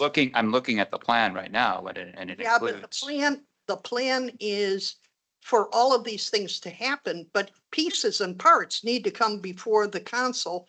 And I do believe when we talked about that plan in council, Councilman Rock actually asked, are we committing ourselves to all of this? And the answer was no, it would come before council before it would be submitted. So obviously nothing came to council, and I'd sure like to know why. We're here now. And it's not on for 26, it's on for 27. And NOACA put this on years ago. Years ago. And this is something that Joe Chooney worked on and GPD worked on years ago. And it didn't come to council years ago for approval? You know, this has been discussed at the state of the city. This has been discussed in other, public meetings. And, we're here today just to put out an RFQ for, and a request for qualifications for somebody to do design. So when it comes to sending out letters, there's still plenty of time to do that. There's still plenty of time to consider whether we're accepting a bid or rejecting all bids. But certainly, it is part of the Heights Active Regional Transportation Plan. That doesn't mean that all phases of the Heights Active Transportation Plan have been approved and never coming back to be considered. But this is here this evening just for this small piece of it. And no, of course, you haven't passed the budget yet for 2027. And nor have we presented a budget for that year. This is here. It shows that this has been submitted to both NOACA, and apparently we're comfortable that we're going to get 80% funding for this from NOACA, and also has been submitted to the Ohio Department of Transportation, all without council approval. And now on the last formal council meeting of the year, before we go into summer, once again, dropped into our packet is something that then if you spend about 3 hours crawling through minutes, you find nothing has been legally given to us to do anything with. That's one. You can talk about anything in the state of the city, Mayor, but it doesn't become reality until it comes through here because it requires legislation. And apparently, not everybody was on the same page. And Mr. Rock made it clear that although it sort of showed in that plan, which is a grand, very expansive plan, he asked if each piece would come for approval before moving forward. And that did not happen. Mr. Bryan, Mr. Cooney? thank you. This is only a motion to request to advertise for design services. We're not committing any funds. Is that correct? Correct. All right, so, and this is a piece of an overall project. If we're gonna go out to the residents to say this is a proposal, it would be good to have a design as to what it would look like. It's not gonna cost the city any money. We're not committing. The design could come back and we could say, not for us at this time. We could choose not to move forward on anything. Yeah, just to be clear, I mean, it doesn't cost us anything to requests for qualifications from design firms. But at the point where we retain a firm and that's going to cost money doing the actual design. Right. So I see two options here. Potential options. One's the table, because there's some concerns which are valid. I agree. The other is to advertise, and then we can determine later if we even want to move forward or not. Mhm. And then we have to make a decision if we're going to put some pen to paper. So, I think it's been talked about with the overall plan. We should consider, do we want to even move forward? But I mean, any funds I'm not comfortable with at this time. So I'm looking at 26 and 27 with the facilities. That's a big chunk of change. So where's that going to come from? So that's my concern. Mr. King? Thank you, Mr. Bryan. I just wanted to speak to some of the other attributes of the project and all-purpose trails in general. So that alignment along Washington Boulevard, it is a very large right-of-way. The tree lawns are very large, and there is quite a bit of space between most of the trees and the sidewalk. That being said, we wouldn't know how many trees would need to be removed until a design came through. But I feel relatively confident that construction of the path could take place without having to remove a large number of trees. Going also towards the assertion that property values could suffer due to the construction of a multi-purpose path. Economic studies have shown across the country that when you put in multi-purpose trails, that type of infrastructure, that it has a positive impact on property values. So I just wanted to put those aspects out there.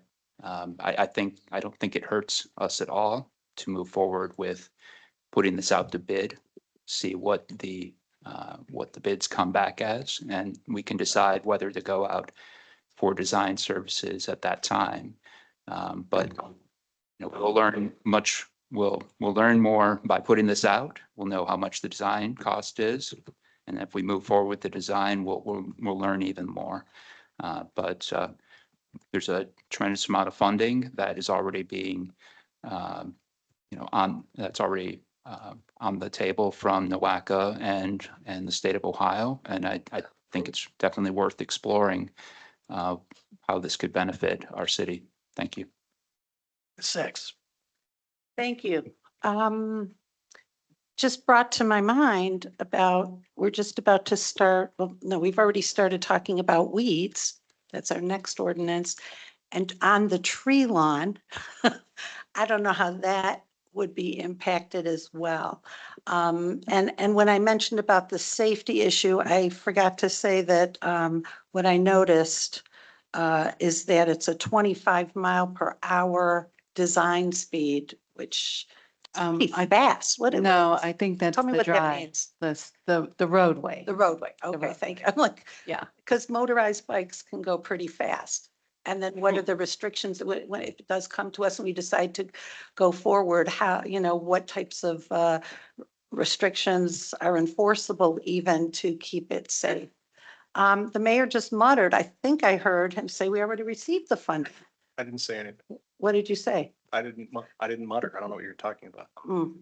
I thought you said we accepted the funding.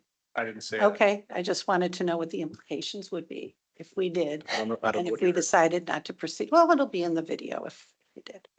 We can all look forward to The that. last thing is, at the point at which it comes, before it comes to us, I don't know if this is in committee or in council, but I would like to have a representative from, I'm not sure if it's NOACA or ODOT or both, which is the entity that would come to actually address our concerns and questions? Is it NOACA or ODOT? Well, they're just giving money, to my knowledge. I don't know that Okay, so they're adding any who expertise. can we ask questions to in terms of the authority on this sort of thing? I guess I'm not understanding your question. Okay, Mr. King, Councilman King just made a comment that across the country, it improves property values, and yet we haven't asked our residents their perception. Perception is reality. What their perception is, maybe this is a great thing. They would love it all along Washington, but we don't know. And I'd like someone to present, like we do with anything. We've had the arborist to talk about trees and Transportation transfer. engineer expert, Okay. All right, we'll keep that in mind. Thank you. which may be the person who's, selected as the best candidate to do the design work. I'm not sure, but To be just was. Thank you, Mr. Bryan. It's a pain when people actually read what we're sent. Authorization to proceed. LPA notification to consultant to begin working on the project. Milestone date, August 15th, 2025. Stage 1 submitted for review, February 1st, 2026. I would point out that this is pretty detailed, which means a lot of work went into it before. And although the mayor just said, oh, nothing's, you also said this was allocated by NOACA earlier, a couple of years earlier. So apparently NOACA somewhere in its records, and I'm happy to contact the executive director to find out when and who, actually did some submissions for it. Because in essence, we just told the state of Ohio, we've got that money coming from NOACA. And this council has not heard about it. I'm not saying an all-purpose trail isn't good. However, I will take a look at some of those studies because most all-purpose trails do not run down sidewalks. Not in those areas, not in dense areas. So I think we need to look at, I'll be happy to, I've got this week pretty free. I can do some research easily. I am, once again, this is, here, do it now. I have issues with it.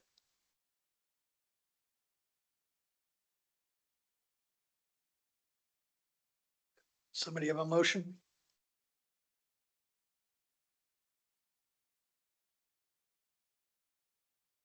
Okay, last chance. Okay, there's no motion. No action will be taken on it. Mr. Bryan, Yes, so what will happen with this? it'll go off the agenda until somebody went in if they bring it up again. So if someone wants to try to make a motion to table it, or that's would be okay too, but it's sort of ends up it's the same result, but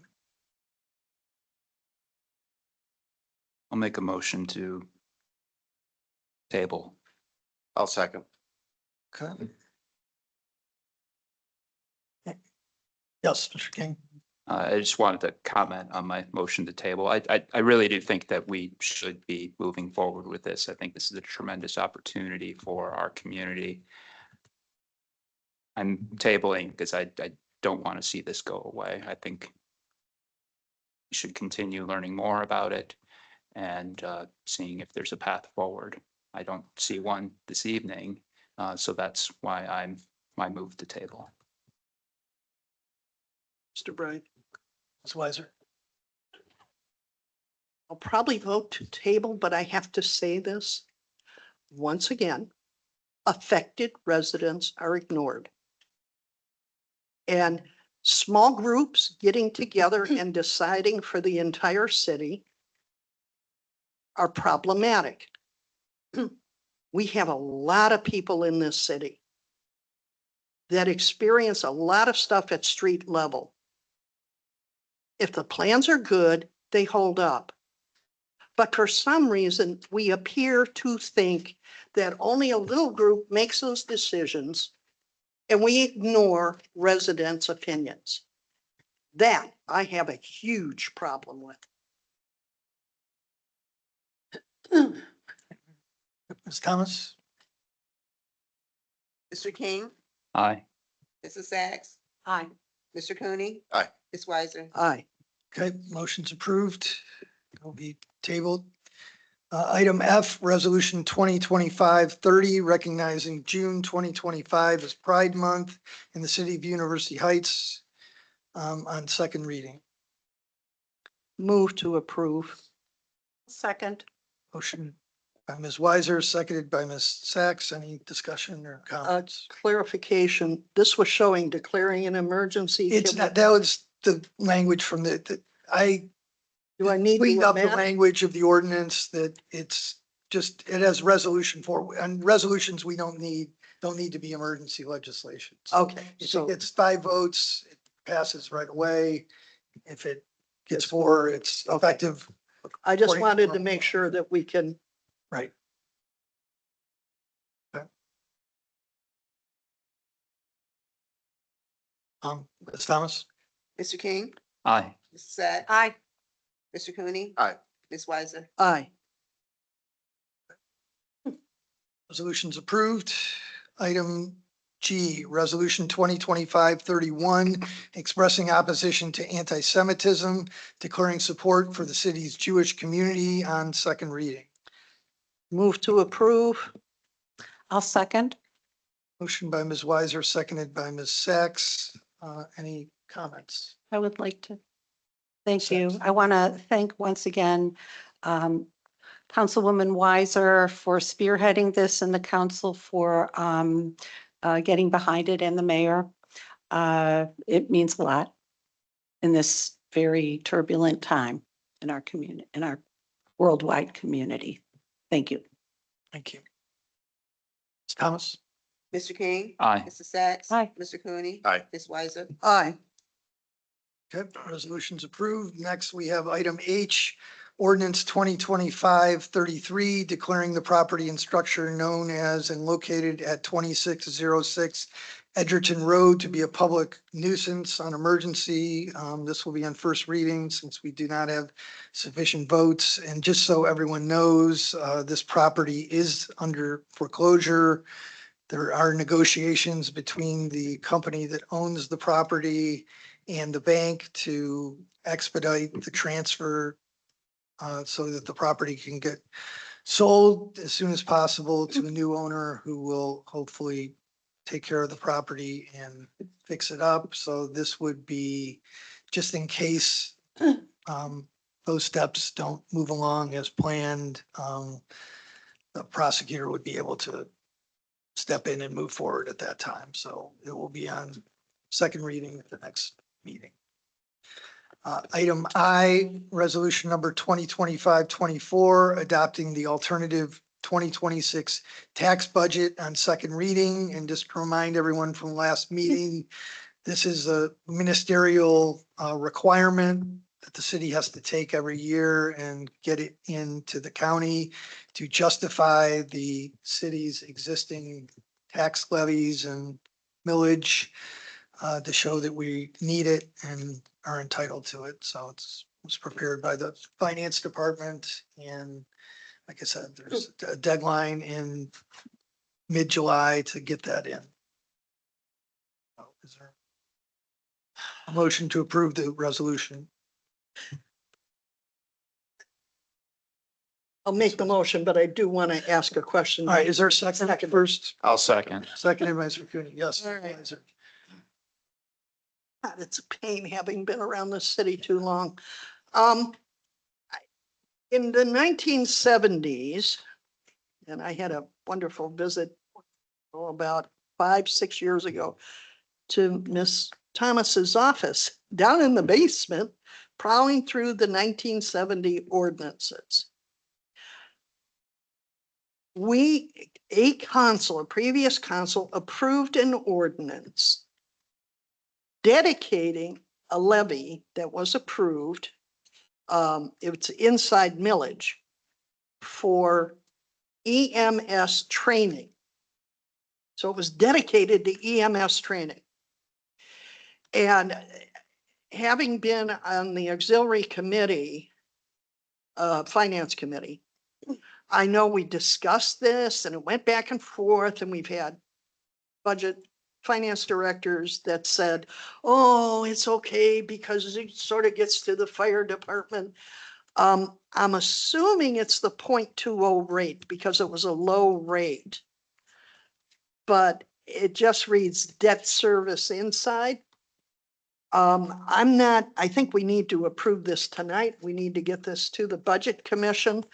But I'm happy to go crawling through those 1970 books again and find that ordinance, because I do know, and I remember very clearly, it's a dedicated millage for that purpose. And I just need to make people aware of it. That's all. Okay, Ms. Thomas? Mr. King? Aye. Mr. Sacks? Aye. Mr. Cooney? Aye. Ms. Weiser? Aye. Okay, resolution is approved. Next, we have item J, resolution 2025-32, authorizing the mayor to enter into an agreement with Cuyahoga County for payment of counsel fees for indigent criminal defendants on first reading. And again, this is something that the county reached out to us in the last month, saying that we would need to express an interest to enter into, to adopt a resolution, entering into an agreement. This is kind of a convoluted process that this is for indigent counsel fees for defendants in Shaker Muni Court that are cited under city ordinances, not state code. And the county pays for the engine fees initially, reimburses us. I mean, I think bills us, gets money from us, I think, then gets money from the state Public Defender Commission, and we give it back less 3%. So it's not an efficient process, but this is the process for now. The county has not adopted its resolution as far as its agreement with the State Public Defenders Commission. This is a draft of the agreement. I expect it to remain the same, except there's an insurance provision in there that probably will come out because it doesn't make any sense to have it. Didn't require us to have insurance for this type of agreement. But it does have some similar, substantially similar language in it. So the time will come when we're asked to pass this, get a deadline. Yes, Ms. Wise. Couple of questions. Shaker Court has other people other than people from University Heights. Is this only asking us to No. cover somebody who's indigent from University Heights? Yes, yes. That's one. Two, So just to clarify, every community in Cuyahoga County is going to be asked to approve the Okay. same agreement. how much are they asking per hour on this? The current rates aren't There's nothing showing. here. established yet. They gave us indications of the current rates that we don't know that they're going to be in this contract, but we get reimbursed everything except for 3%. Well, 3% of $1,000 is a lot more than 3% I- of I $100. understand. So I got a little issue until they give us some Yeah, money. so that's why, right. I just need to say that. We can have a first read and move forward when we have that information. So yes, my experience is in Summit County with these things, and we just get billed $240 per case. Period. It's a lot simpler. The bill gets sent But quarterly. You're and betting that and you know Cuyahoga what it- County is going to do You the know it same. is, you don't get reimbursed, but Yeah. if it's under state code, the state pays. All right, so yes, Ms. Sachs. Thank you. I really like this concept. I have a few questions though. Are there parameters that define indigent? I ask that because I write grants for different levels of federal poverty and it makes a difference. Yes, their We income, find that? again, I'm not experienced with the specific Shaker Court procedures, but it involves the person filling out a form, swearing, what their income is, what their expenses are. It depends on, who's in the household, those types of things. I think how many children, Understand all of that. those types of, there's a form. I don't know exactly what it is, but Is it something that should be included here? Like, what is the definition, we can get you that information and what probably, I can ask Mr. Cicero to give I us a appreciate form, but there's a formula, and the court is not totally wedded to that formula. I'm I guessing understand there are there's extenuating plenty of people circumstances. that are probably granted indigent counsel that don't exactly meet those No, I thresholds. understand And there are that's up to the judge. extenuating circumstances, but you need to start somewhere and then define that so that people don't think it's arbitrary or discriminatory. Okay, I feel that that's important. Yes. And then it says certain crimes and it's very nebulous with regard to that. Is it misdemeanors? Is it felon? Like, what is Yeah, it? it's That's too. going to be misdemeanors because that's what Shaker Muni Court's jurisdiction is over misdemeanors. So Why doesn't it just? felonies would go to the county and then that reimbursement is, So why doesn't it separate. just say misdemeanors? I think thought it did. No. but, It doesn't. It says certain crimes in the first paragraph, and then there's another. Yeah, maybe in I the didn't grant, but understand. I can. I appreciate at it. that, clarify look at that. it. I think it's also, I'm glad I'd like to see more of council weigh in on this. It's an important issue and it's just, it's Sure. important. I appreciate Right, it. we'll get Thank you that information and at some point, we're gonna be asked to adopt it or we're not gonna get Mhm. reimbursed Okay, the thank you. 9%. Item K, motion to enter into a 36-month preventative maintenance agreement with Stryker for fire department equipment, cots, chairs, $5,732.40, paid over 3 years for monitors, AEDs, and CPR equipment, $11,649.25, paid over 3 years. The total annually is $17,381.60, I believe, not 65. 65 cents. And total for 36 months is $52,144.95. Chief Perko. Thank you. I'm going to paraphrase the memo that was in the packet, where I'm respectfully requesting council's approval, authorizing the fire department to enter a preventative maintenance agreement with Stryker for our emergency medical equipment that are mainly related to our more critical life-saving tools. Stryker is a globally recognized company. They basically own the market in this specialized area.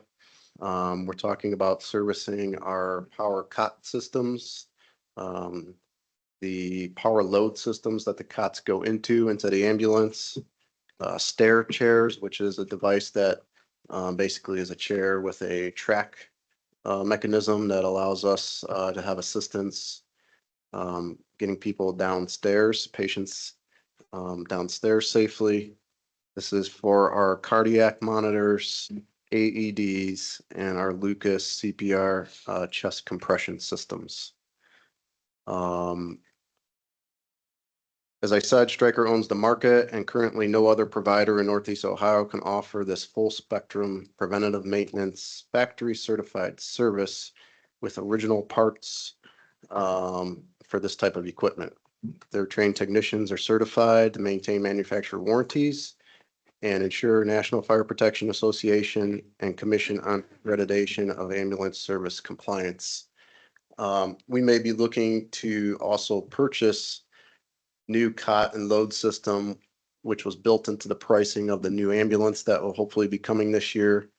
They did confirm that these type of preventative maintenance agreements could be transferable and that could correlate over to any new equipment if we wanted to. Last year, we tried to go with a vendor just specific to the cot and chair maintenance because it was cheaper. That vendor quoted us in the ballpark of $1,500 for their similar preventative maintenance plan. However, it was not comprehensive. And with the labor and parts fees, it exceeded $6,000. We would have been better off to go with the more comprehensive company as it turned out.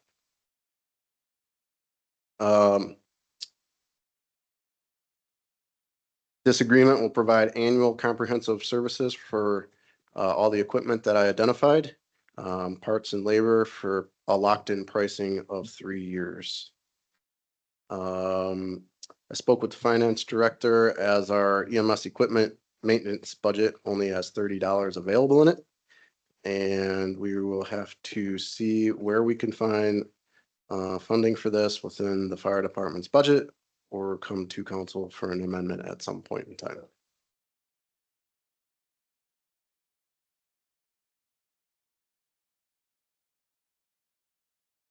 Is there a motion? I'll make a motion to enter into a 36-month preventive maintenance agreement with Stryker for fire department equipment. Is there a second?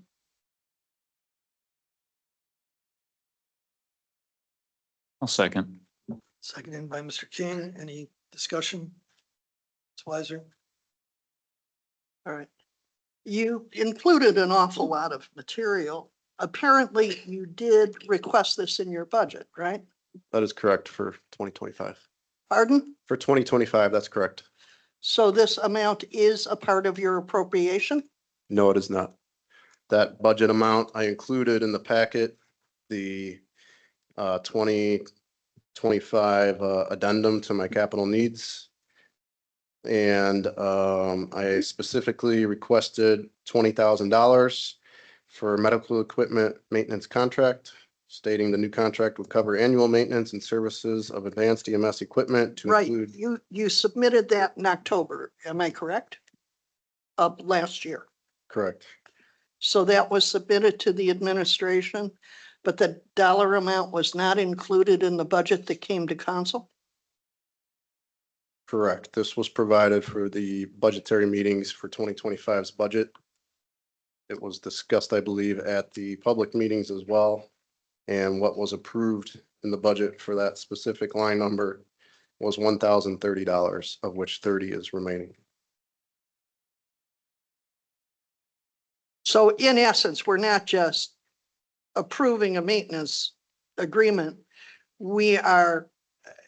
There's no appropriation for this. That's correct. So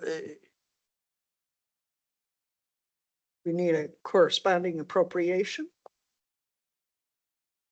That would be necessary. I So thought we're I heard over Chief budget. Perko say We're he's over gonna budget. try to fit some of it into his budgeted amount, but this specific line item is budgeted. So yes, there it would need to be an appropriation and adjustment of some additional money, whether it's 52,000 or not. So even though That would be between. even though it went to Chief the Perko. administration did not include it in the fire budget. And we're picking it up now. Would should the amount be the 17,000 as opposed to, because it's 17,000 each year for 3 years? That's correct. Approximately, yeah. So the adjustment, the appropriation be the approximate 17,000 for this year. Less $30. There were other things in that section. There was an award ceremony for 10,000. There was something else there too, that this was connected to. Am I right? Yeah, I think so. I think that's what I read.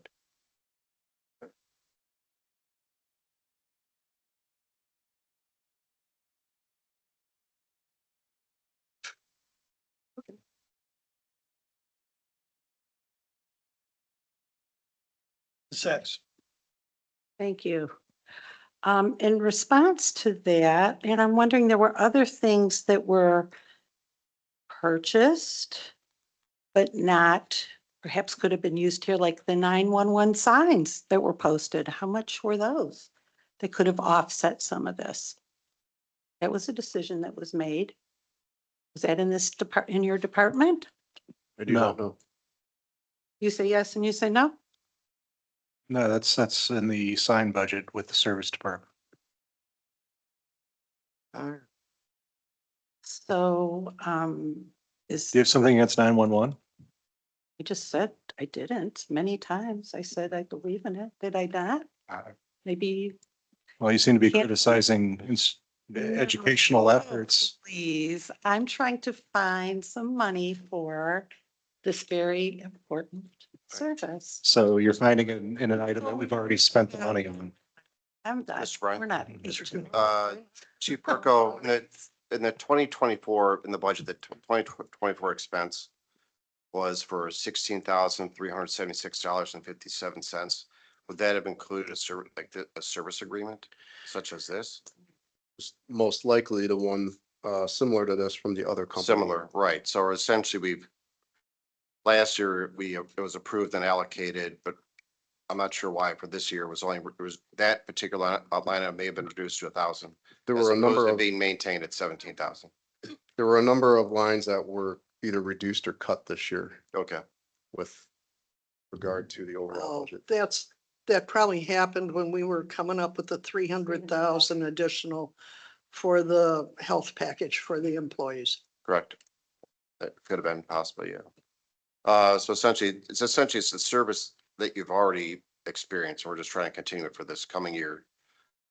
Is it a 3-year agreement or is it, we have to enter an agreement each year for 3 years? You're accurate in stating it's a service that we've traditionally had.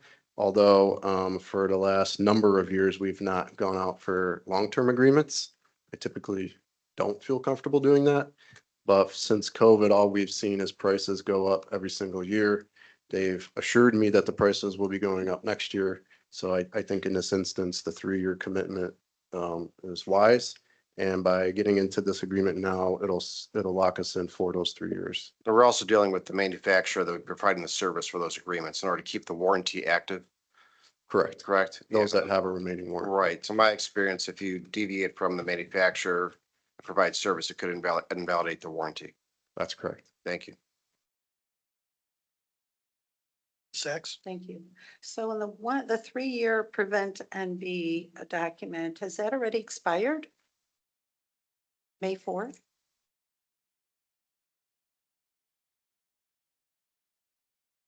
Are you looking at There the was some quote weird- date? There's some weird dating on these It quotes. says quote date 5/16/25, expiration date 5/4/25, contract start 5/1/25, and contract end 4/30/28, 3-year agreement. So it seems like we're out of contract now. Yeah, and on the Wait. other packet, the expiration date has a July I 21st, see that. but the contract date is even prior, it's April, so they'll have to clean that up.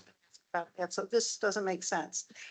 Can you get clarification for us? It really just doesn't line up. Thank you. We want to ensure that the start date is after we have the funding available and enter into the agreement. This was all in May. Why are we just getting it now? It's another question. Just asking, that's all. So we have learned with a multitude of vendors, they do a lot of copy and pasting. I can't speak to some of these errors and these dates. What I do know is that the conversation started then because our annual maintenance from last year is expiring in this May, June timeframe. And there's been a series of quotes provided, at least 3 to get to this point that had accurate information as far as what equipment it was for. The first few drafts of quotes had left out equipment. So I think that's where some of these dates got jumbled. I definitely have gone through and verified that all equipment has finally been included after multiple requests. I will go back and make sure that these dates are squared away. Do we table this? That'd be appropriate. So you guys want to do? It's an existing, it's a service they have experienced It's expired. last year. Well, I'm reading the contract start and the quote date. If it's gone through several revisions, that's probably why it's saying May 16th. No, this says, yeah. Well, the No, it quote date, says, I'm I'm looking, looking at the different one. Yeah, it looks like they forgot to change the other dates when they. Question for the auditor. Could the motion May be 4th, May 30th. amended to do an amount not to exceed as long as the quote date, expiration date, contract start and end dates are appropriate? It could. is it going to impact any equipment that you have currently? We do have a cot that is currently broken. And although we could get a quote just for repairs for that and go through the purchasing process on that, I believe it would be more prudent and cheaper to do it under this preventative maintenance plan. Be within the mayor's, and, spending. It's under his authority, but it'd be an additional unnecessary cost if we had this plan in place.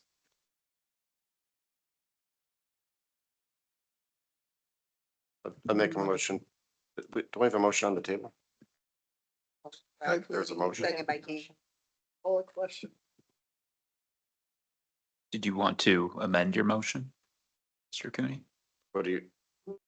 Amend. There was the suggestion from the chief regarding the, Yeah, and the condition, the Right. dates are corrected. Yes, I'll amend my motion. Thank you. Motion to enter in a 36-month preventive maintenance agreement with Stryker for fire department equipment pending revision of dates to reflect correct start and expiration date. Sure. seconded. Okay, second, Mr. King. If the total for 36 months is $52,000, are you asking us to approve $52,000?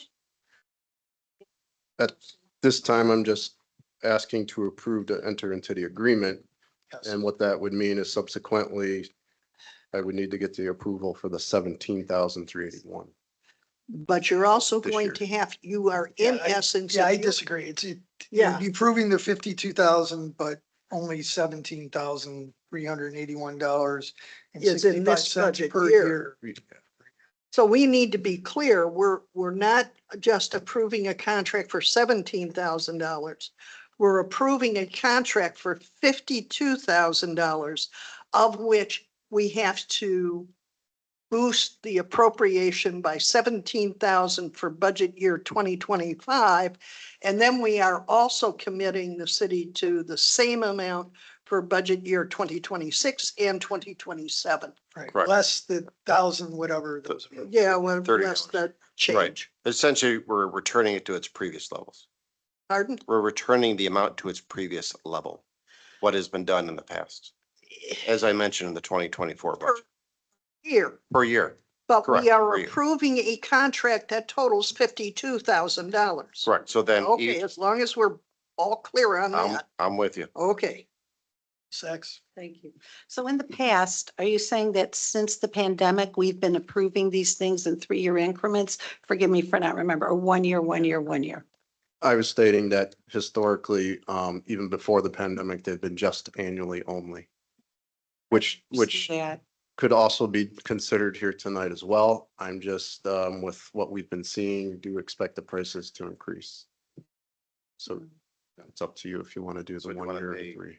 2025 prices are, I'm not sure what we have in the future. That threw us for a loop, $300,000 in that insurance. And now we're going over, chipping away at that. We're being asked to give 20,000 here and 10,000 there. And, you know, it's precedent that But- is very slippery slope, we've paid this in the past, not 3 years in a row. but we're locking in the rate. We're locking in. I understand, Mr. Cooney.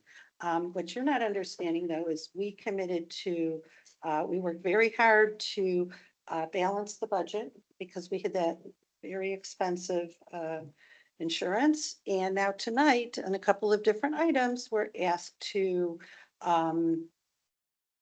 chip away at that. And it's concerning. It's a concerning precedent. That we may not be able to afford. You know, if Chief Perko came to us and said, you know, I need this, and for the next 6 months, maybe we'll readjust another line within my budget, I would feel a lot more comfortable with that, at least something.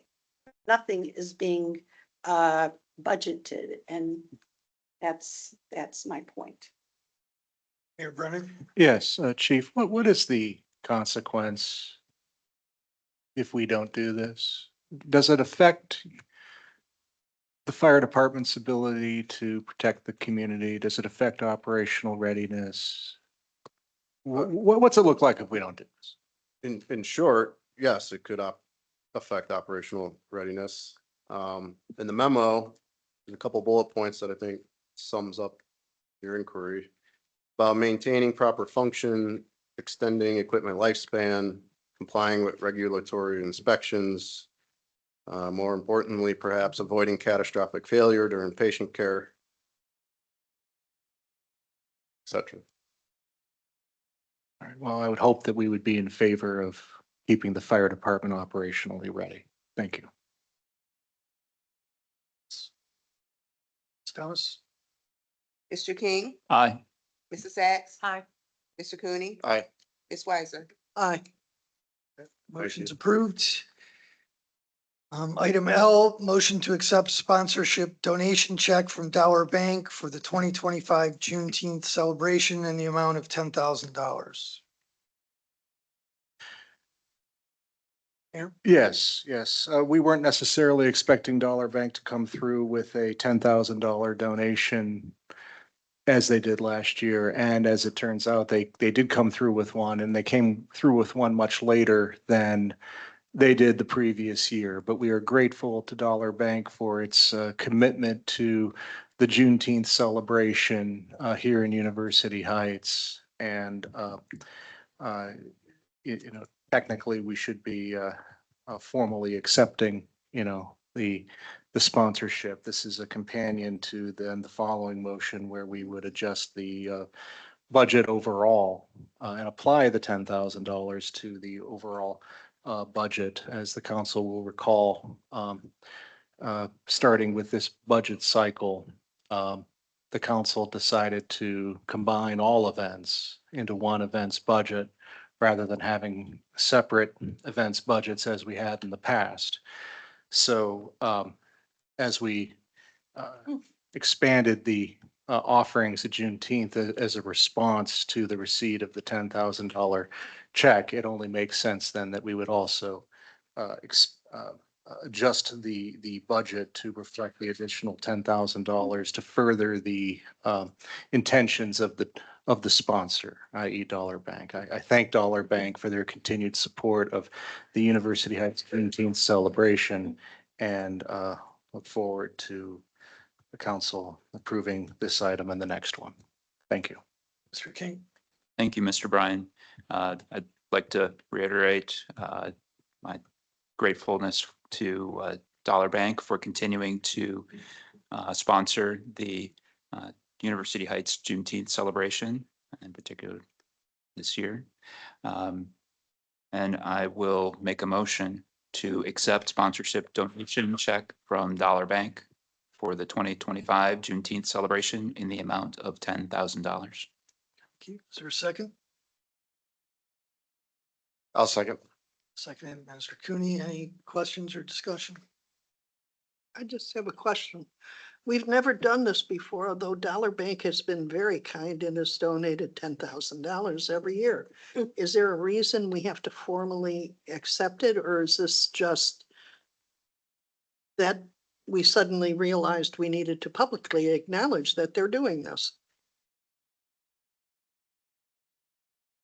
I believe it's the appropriate protocol to formally accept, like we do grants and other matters. We don't just, seek money or obtain money and just deposit it, without letting the council know. But we didn't do it last year and they gave us 10,000, did we? I don't know. No, there wasn't. No, I know we didn't. Oh, I I don't. went back and checked. Well, maybe we should have. I don't know. Pardon? Maybe we should have. Yeah, it's interesting. It suddenly appeared. That's all. Oh, well, I think it's a good thing we finally woke up to putting it in. then what are you complaining about? Ms. Not Sacks? even good. This is wonderful. It's great to always have this type of partnership, and especially ongoing repeated partnership for these wonderful events. So this doesn't change the appropriation for the special events. That would be the next, That's that's item M. Oh, I don't have it in front of me. Okay, thank you. Right, Ms. Thomas? Mr. King, Aye. Mrs. Sacks. Aye. Mr. Cooney. Aye. Ms. Weiser. Aye.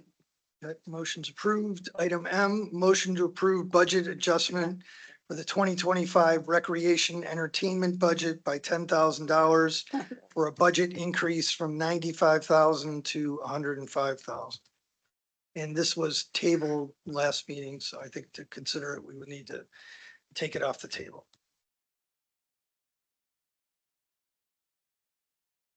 I'll make a motion to take it off the table. Motion by Mr. Cooney, is there a second? Second. seconded by Mr. King. Any discussion on the motion to table? Ms. Thomas? Mr. King, Aye. Mrs. Sacks. Aye. Mr. Cooney. Aye. Ms. Weiser. Nay. Okay, motion fails. And we have motion N, executive session. There's, should be no further need for an additional executive session unless anyone has desire to do so. Okay. Includes the agenda items, reports of standing committees and the taking of action thereon, building and housing, Ms. Weiser. The Building and Housing meeting met, the committee met this before council. A resident, his wife and husband came. They had issues with an Airbnb, a B&B, a short-term rental next door. I actually had encouraged them to come so that we put real people to the issues that are occurring with some of these short-term rentals. Although they sort of got caught in the flack between council and the mayor.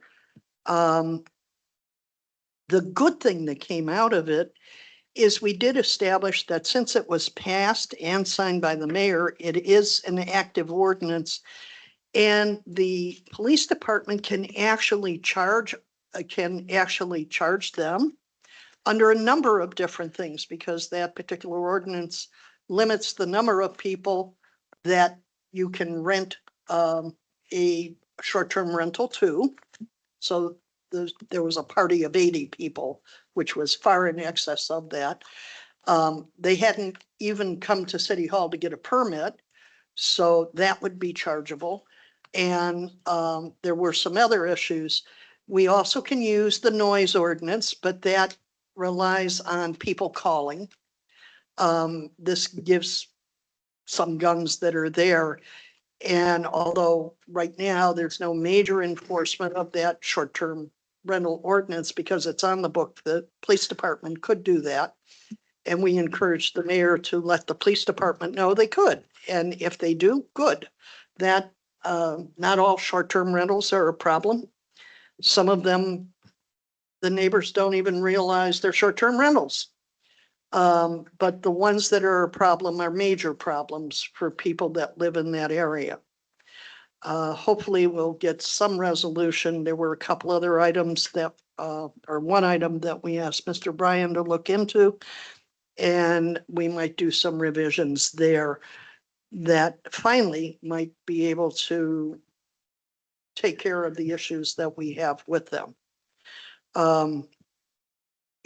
We have a lot of LLCs that are from out of state, like any other city, especially inner ring cities, where people buy houses and then they can't fulfill flipping them, or they just rent them out and we have no control over it. One of the major issues is getting residents to let us know where there's vacancies or where these issues are cropping up, so that the housing department can follow up on it. And that's critical. And I think that's a good positive first step. Thank you. Community outreach, Mr. King. Thank you, Mr. Bryan. Before my report, I just want to make a quick comment. I'm disappointed that we did not take the budget adjustment for the recreation budget off the table. My understanding was we tabled that so that we could consider it again this evening after having received more information, research. I'm disappointed that we did not even discuss it at all. I think we could have made our Juneteenth celebration even better and continue to honor the generous support of Dollar Bank. I just don't know if we're not going to entertain making. Point of order. Yes, what's the point of order? That's not a committee report. That's a discussion of that previous item. It's community. If Mr. King is allowed to. Point of order. I didn't correct Ms. Weiser during her fallacious report. If Go ahead. Mr. King is allowed to continue, I would like to be able to point out a few things after that. Yeah, I mean. Well, it's- yeah, Point, it's- I, the point community- of order, that's out of order too. I didn't raise to the point of correcting the nonsense in your report. I didn't even sign that ordinance. Mayor, yeah, Mr. King, I believe this is under the purview of the Community Outreach Committee, so go ahead. Yeah. I'd welcome Ms. Weiser's response. We still can do that. That's why it remains tabled. We may get additional donations. There's a total $95,000 in the budget, not all of that has been spent. So if there are more that comes in outside of the ones that were showing as revenue when we had the budget hearings, and we clearly stated could not be used to raise that amount, then we can actually look at raising that. It's a little, I would say, premature to do it. And that's just my feeling. Less than a week before the event, I don't think that's premature. Anyway, Agreed. my report. Starfish has resolved the issue with the meeting saving correctly to teams. That's the last punch item that I had before I wanted to schedule training with the clerks of council. And I know Ms. Weiser had requested to be included with that as well. Be getting that scheduled soon. In regard to Community Outreach Committee meeting and the Tech Advisory Committee, going to need to send out another doodle poll on that since we weren't able to find an agreeable date in June. Look to see if something is out there in July. I saw that there was a Economic Development Committee meeting scheduled in July. So see if we can get something on the books there. Thank you. Thank you, Mr. King. Economic Development, Mr. Rock isn't here. I have a Ms. report. Okay, Ms. Sachs. Thank you. Councilman Rock asked me to announce that there will be a zoning committee meeting on July 8th. I believe it's at 6 o'clock. Thank you. Thank you. Finance, Ms. Weiss is not here. Does anyone have a finance report? And the meeting tomorrow that was scheduled for 7 o'clock was canceled due to quorum issues. Recreation, Mr. Cooney. Thank you. Mrs. Sachs, you said zoning. Did you mean economic development? Yeah, For July 8th. it's That is- the meeting with Zone Co, I think. Zone co. I thought I said zoning. Okay. All right. Thank you. I did say. I just want to make sure. Yeah. Thank you. Yeah, there's a recreation committee meeting tomorrow, 6 PM here. Agenda has been posted. We are going to discuss pool maintenance, any resource needs, the revenue expenses year to date so far with the pool. We also will take a look at resource needs for Walter Stinson Park and also the Purvis Park Pavilion Playground resource needs as well. Excuse me. I just read his text. He said zoning. So I That's don't know that it's zone co coming. It's Zone Co who is doing the new zoning understand. code. That's the But purpose it, of the but meeting. he, okay. for the He didn't, economic I'm just reading what he texted. I saw the doodles. Make sure I got it right. Okay. So It's an Economic Development Committee meeting discussing zoning. There you go. Great. Could have been autocorrect. That's fine. Thank you very much. Tomorrow, 6 PM to discuss that as we progress through the summer. There are some issues that we do need to discuss for maintenance for the pool, make sure it's still operational, obviously. And one of the items that's on there, Ms. Weiser, Ms. Sachs and I actually did do a walking tour of the Purvis Park area and hoping to address some of those needs in the upcoming season and looking for items that may be needed for potential 2026 budget. Thank you. Thank you, Mr. Cooney. Safety Committee, Ms. Marshall is not here. Mr. She has no report. Yeah, okay. Mr. Cooney, I know you reached out to Ms. Marshall asking for her to schedule a meeting when she could. So, Sure. At her pleasure. Thank you. right.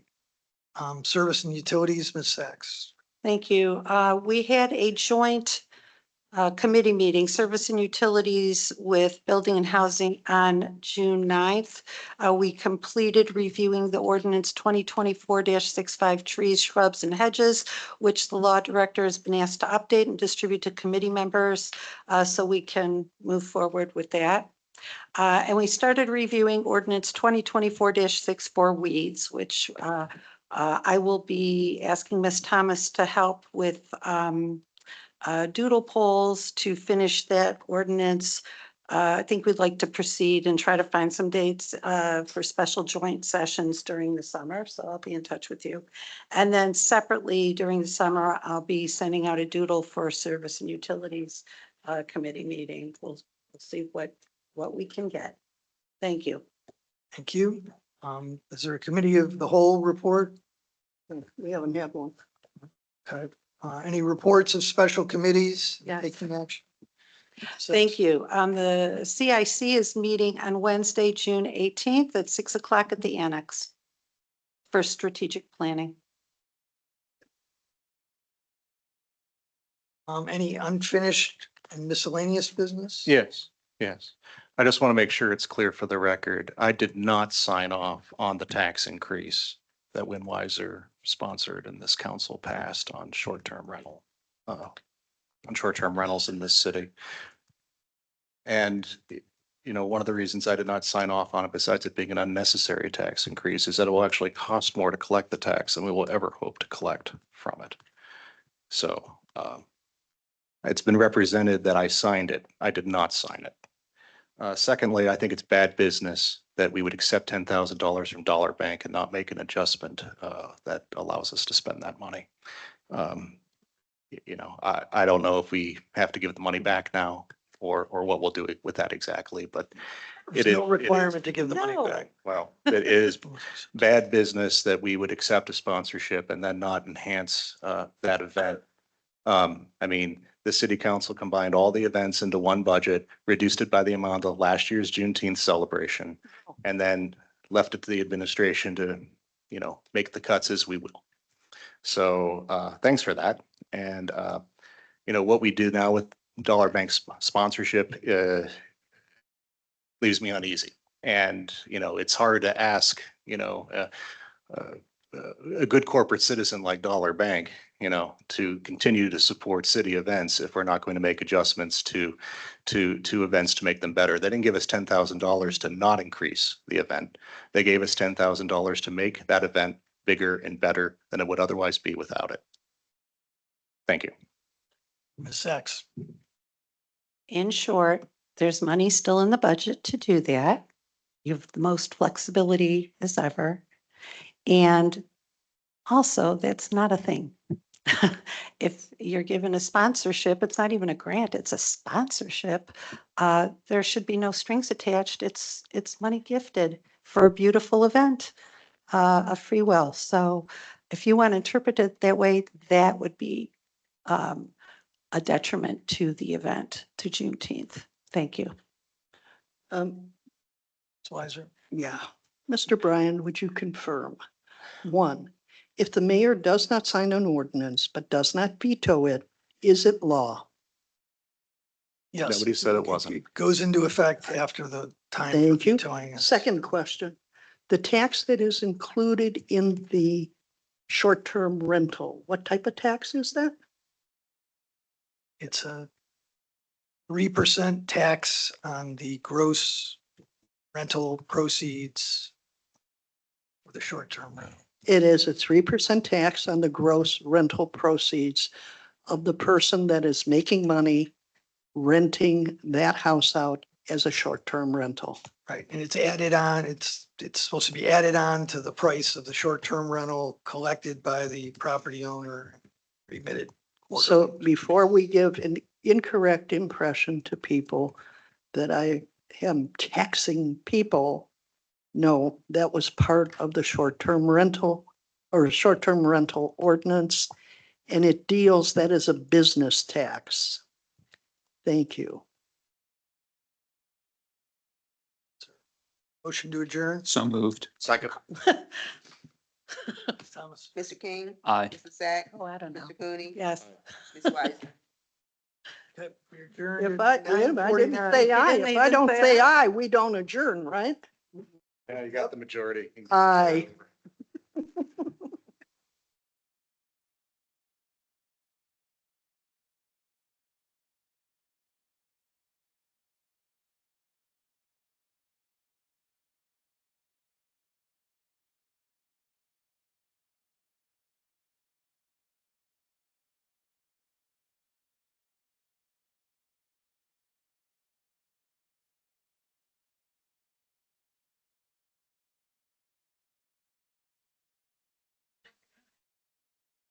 Thank you for coming and enduring.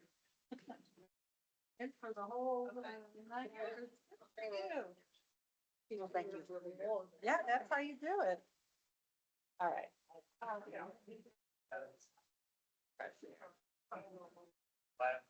Raise it, that's $10.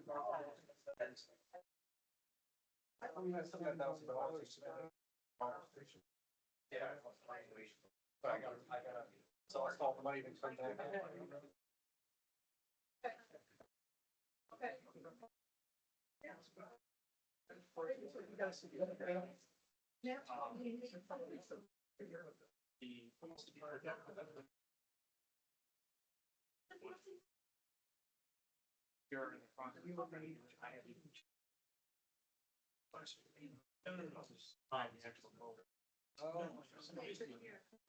Yeah.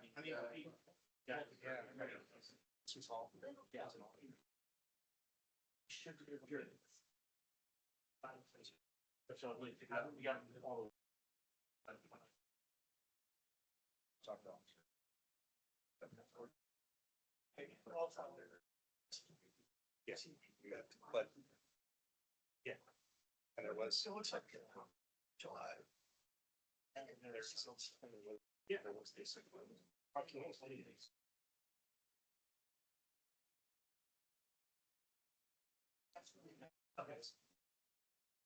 But yeah.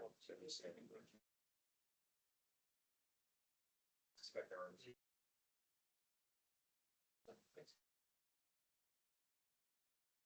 Yeah. So. Here's the first reading. Oh, it's sustainable. So finally.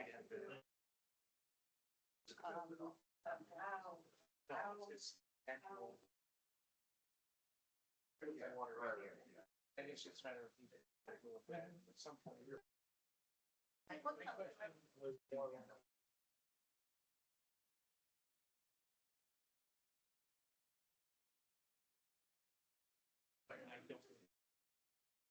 just got the. Today. They go to Posh.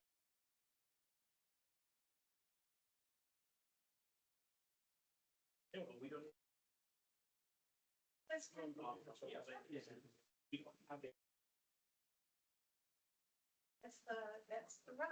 Surreal. Sometimes they go. Okay, that makes it worse. Specialized.